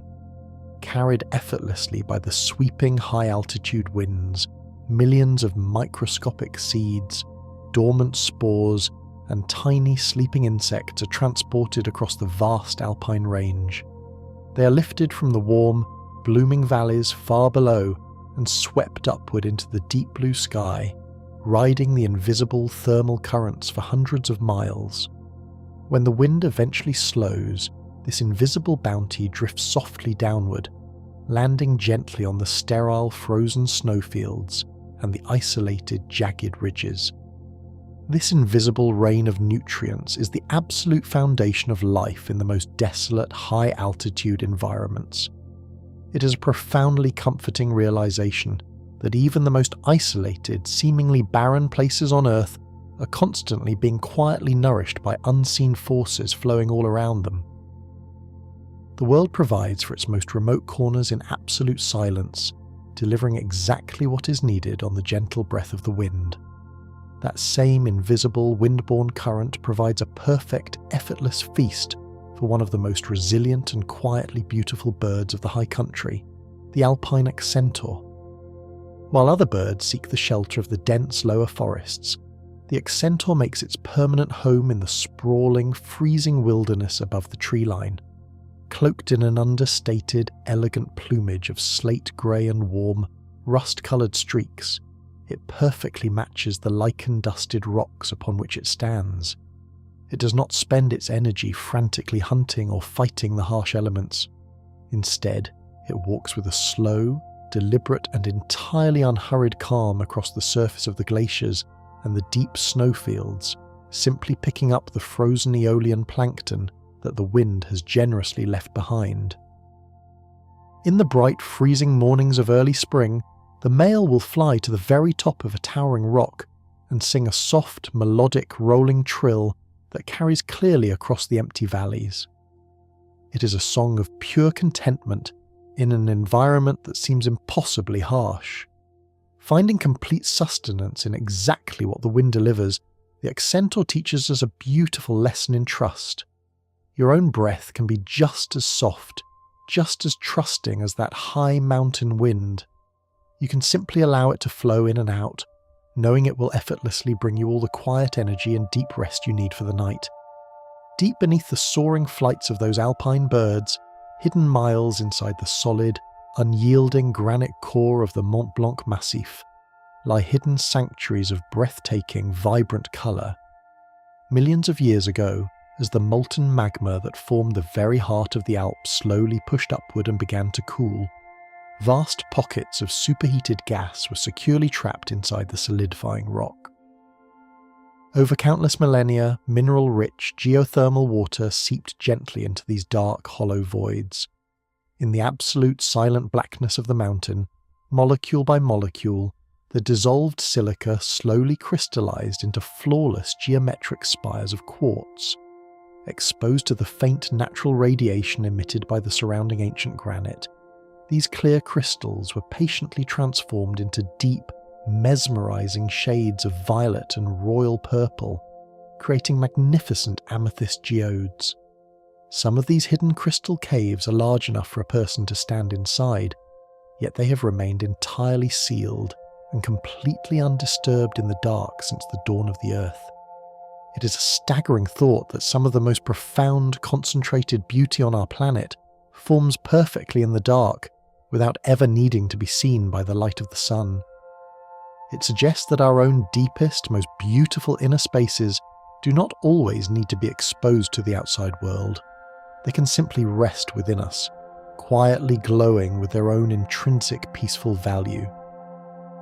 Following the slow downward path of the water that feeds those hidden crystals, the landscape eventually transitions from the hard volcanic granite into the highly porous sweeping layers of alpine limestone. In the deep, damp and echoing caverns carved into this limestone, such as the vast networks of the Hulloch Cave in Switzerland, explorers occasionally find an incredibly unusual geological substance known as mondmilch, or moon milk. Unlike the hard, sharp, rigid formations of stalactites and stalagmites that take centuries to slowly lock together into solid stone, moon milk remains remarkably soft. It is a pure, brilliant white deposit of microscopic calcite crystals that never fully solidify. Instead, it forms a thick, damp, yielding paste that feels exactly like soft, cool clay or fresh cream to the touch. For centuries, before the advent of modern geology, local folklore beautifully maintained that this soft, glowing white substance was actually the concentrated light of the full moon that had seeped down through the cracks in the mountain to quietly pool in the dark. To imagine this soft, unyielding paste resting in the deep, echoing caverns is to understand that some things in nature gracefully refuse to harden. They remain forever soft, perpetually malleable, offering a gentle, yielding texture in a world dominated by rigid stone. Emerging from the cool, damp mouth of the limestone cave back out into the vast, open expanse of the sky, the eye is often drawn upward by a sudden, massive shadow drifting over the sunlit ridges. This is the domain of the golden eagle, a bird of staggering proportions and absolute majestic authority over the high thermals. With a wingspan that can easily exceed 7 feet, it commands the air with slow, deliberate, powerful sweeps of its heavy wings. But it is during the late winter, when the air is brutally cold and crystal clear, that these immense raptors perform one of the most awe-inspiring and deeply hypnotic displays in all of nature. The male and female engage in a breathtaking high-altitude courtship dance. Flying thousands of feet above the valley floor, one eagle will suddenly fold its wings and enter a terrifying vertical freefall, plummeting like a heavy stone toward the earth. Just as it seems it must crash into the jagged rocks, it violently snaps its wings open, catching the dense air and swooping gracefully upward. At the very apex of this climb, it will flip completely upside down, extending its massive, sharp talons toward its partner. They gently interlock their claws in mid-air and tumble softly downward together through the blue sky, spinning like a single falling autumn leaf before calmly releasing and catching the wind once again. It is a magnificent, gravity-defying display of absolute trust and complete surrender to the empty space. You too can embrace that exact same feeling of safe, supported release. You can let the heavy muscles of your back and shoulders entirely let go, tumbling softly into the comfortable gravity of your bed, knowing with absolute certainty that you will be perfectly caught and held. That profound need for a dedicated physical space of rest and relinquishment is beautifully mirrored in the traditional human architecture of the Bernese Oberland. Nestled right beside the massive, sprawling, multi-generational wooden farmhouses that dot the green hillsides, there is often a much smaller, exquisitely crafted wooden cabin known as the Stöckli. This secondary house is not a barn or a storage shed. It is built for a singular, deeply respectful purpose. When the aging parents of an Alpine farming family decide that they have worked the steep, demanding slopes for long enough, they officially hand over the heavy responsibilities, the stress, and the daily labour of the main farm to their grown children. In return, the older generation moves into the Stöckli. This small, peaceful house is traditionally positioned to offer the very best, most sweeping views of the sunlit valley and the towering snow-capped peaks beyond. It is a physical, architectural manifestation of a life well lived and labour successfully completed. To look at a Stöckli is to see a building dedicated entirely to the quiet, undisturbed enjoyment of the twilight years. It represents a formal, socially revered permission to finally stop working. It is a comforting reminder that there is a proper time to set down our burdens, a specific place designed purely for us to step back rest our tired hands, and simply watch the sunlight move slowly across the mountains. A very similar instinctual drive to construct a fragrant, comfortable sanctuary against the coming cold is found deep within the subnivean zone, practiced by the industrious alpine snow vole. Unlike the deep-sleeping marmots, the tiny, silver-grey snow vole does not spend its winter in a state of suspended hibernation. Because it remains awake and active beneath the crushing weight of the snowpack for more than half the year, it must meticulously prepare its underground home. During the brief, intensely bright days of late summer, the vole becomes a master botanist. It scrambles over the rocky scree, selectively snipping the most fragrant, nutrient-dense alpine herbs, wild thyme, mountain yarrow, and sweet-scented alpine mint. But it does not eat them immediately. It carries the fresh green stems to flat, sun-baked rocks and lays them out carefully, allowing the intense high-altitude ultraviolet light to perfectly dry and cure them into sweet golden hay. Once the herbs are entirely dried, the vole carries them deep underground, using them to thickly line the walls and floor of its deep winter nesting chamber. When the heavy snows finally seal the burrows off from the world, the snow vole is safely tucked away in a soft, insulated bed that smells overwhelmingly of dried summer mint and warm chamomile. It is the ultimate creation of a sensory sanctuary, a beautiful example of gathering the warmth and sweetness of the summer to softly carry you through the longest, darkest nights of the year. While the snow vole gathers the herbs that have already bloomed, other alpine plants must employ brilliant architectural strategies to protect their own delicate interiors while they are still growing on the steep, exposed rock faces. The alpine bellflower, or campanula, is a breathtakingly beautiful wildflower that produces large, vivid, deep purple-blue blossoms that seem almost too delicate to survive the severe mountain weather. But its survival secret lies perfectly in its shape and its posture.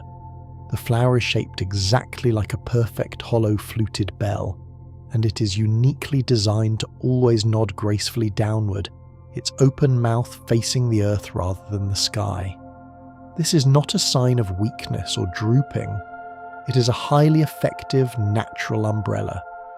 When the heavy torrential alpine rains sweep across the high pastures, or when the thick, soaking morning dew descends, the water simply runs smoothly over the smooth, curved back of the bell and drips harmlessly off the scalloped edges.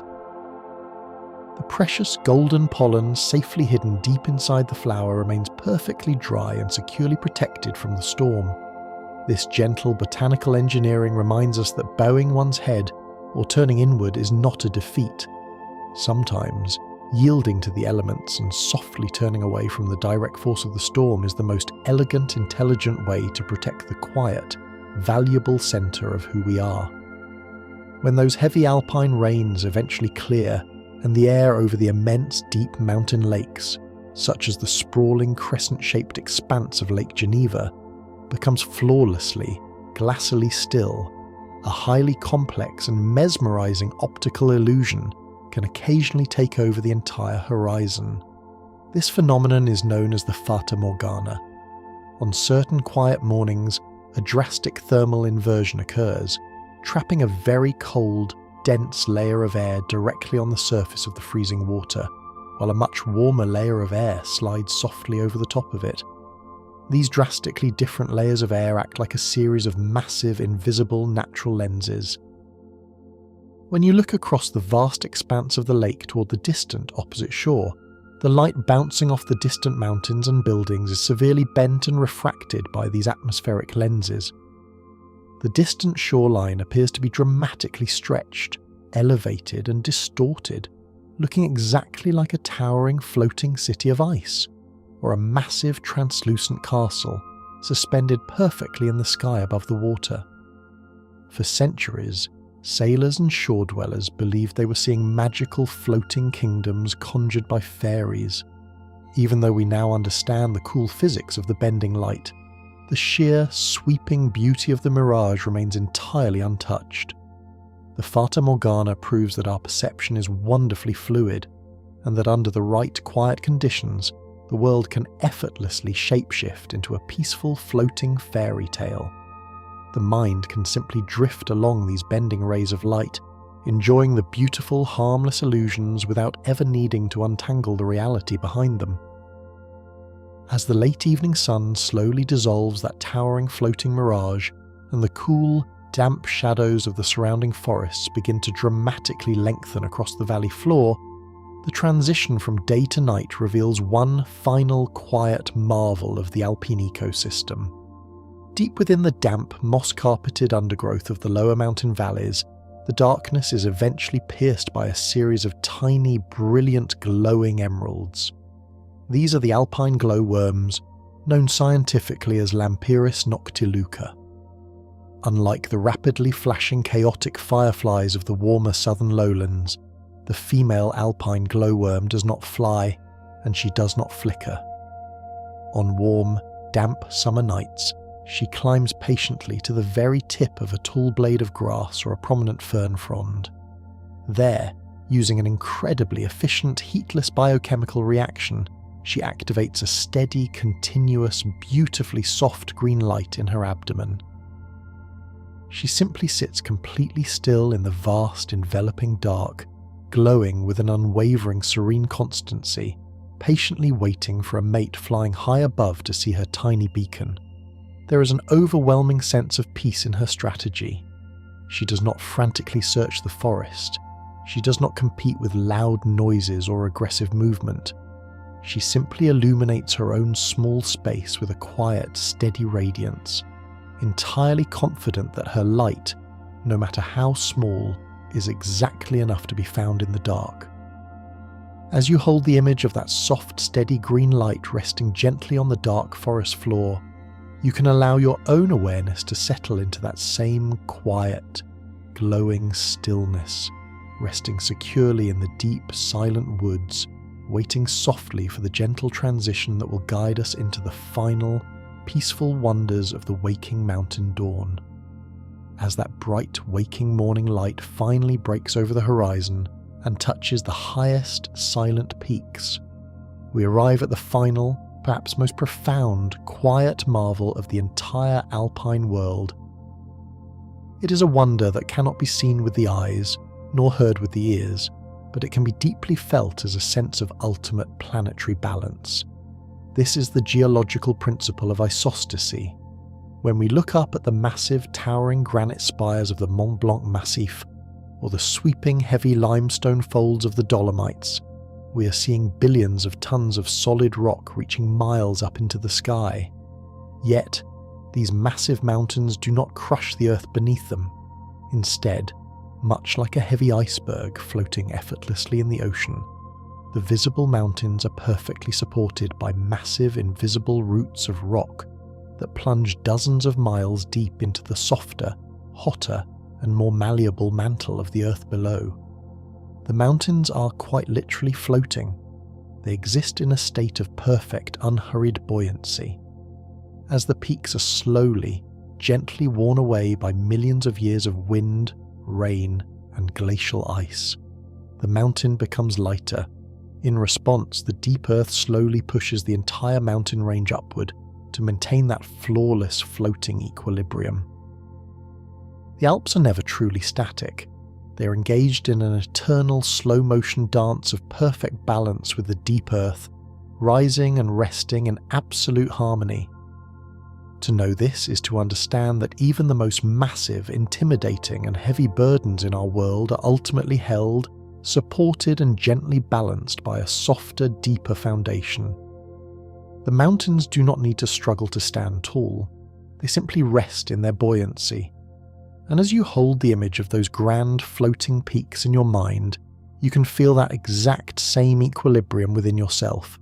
You do not need to hold yourself up anymore. You can completely surrender your weight, trusting that you too are perfectly supported, perfectly balanced, and safely held by the deep, quiet foundation beneath you. We have travelled a long way together tonight, from the ancient, fossilized ocean floors pushed up into the clouds to the slow, silent rivers of blue ice, from the tiny glowing emeralds resting on the forest floor to the vast silver reflections of the moon hovering above the peaks. 101 quiet wonders have passed softly through your awareness, flowing exactly like a gentle mountain wind moving through the dark, resting pines. And now, this long journey is complete. The high, snowy passes are safely crossed. The deep, echoing valleys are completely enveloped in shadow, and the brilliant, scattered alpine stars are keeping their long, silent watch over the sleeping earth. There is no need to try and remember any of the paths we took together tonight. You do not need to hold on to the names of the delicate flowers, the specific colours of the glacial ice, or the slow, rhythmic ringing of the distant bronze bells. You have full permission to let them all go. Let all the facts, the stories, and the vivid images gently dissolve in your mind. Let them melt away softly, just like delicate spring snow warming and disappearing in the afternoon sun. What stays with you will be nothing more than a quiet, lingering feeling, a feeling of profound open space, a feeling of deep, unhurried time, a feeling of perfect, unshakable peace. Allow your attention to soften completely now. Bring it slowly, gently back down to the simple, rhythmic rising and falling of your own chest. Notice the breath. The air moves in, cool, clean, and clear, like a gentle breeze descending from the high, silent glaciers. The air moves out, warm, soft, and slow, naturally carrying away any remaining fragments of the waking day. Your physical body is growing heavier with every single exhale. Your tired shoulders are sinking deeper and deeper into the surface beneath you. Your hands are completely loose. Your mind is quiet, unspooling like a soft thread in the dark. There is nowhere else you need to travel tonight. There is absolutely nothing left for you to do. The world outside your window is entirely quiet. The great ancient mountain is asleep. The deep, heavy stone is resting, and you are gracefully resting right along with it. Let the quiet darkness behind your closed eyes become vast, deep, and deeply comforting. Let the silence become a soft, heavy, protective blanket wrapping securely around you, sinking deeper into the softness. Drifting further into the quiet, breathing slowly, perfectly safe, perfectly still, and now 101 wonders are resting with you. Sleep now. Good night.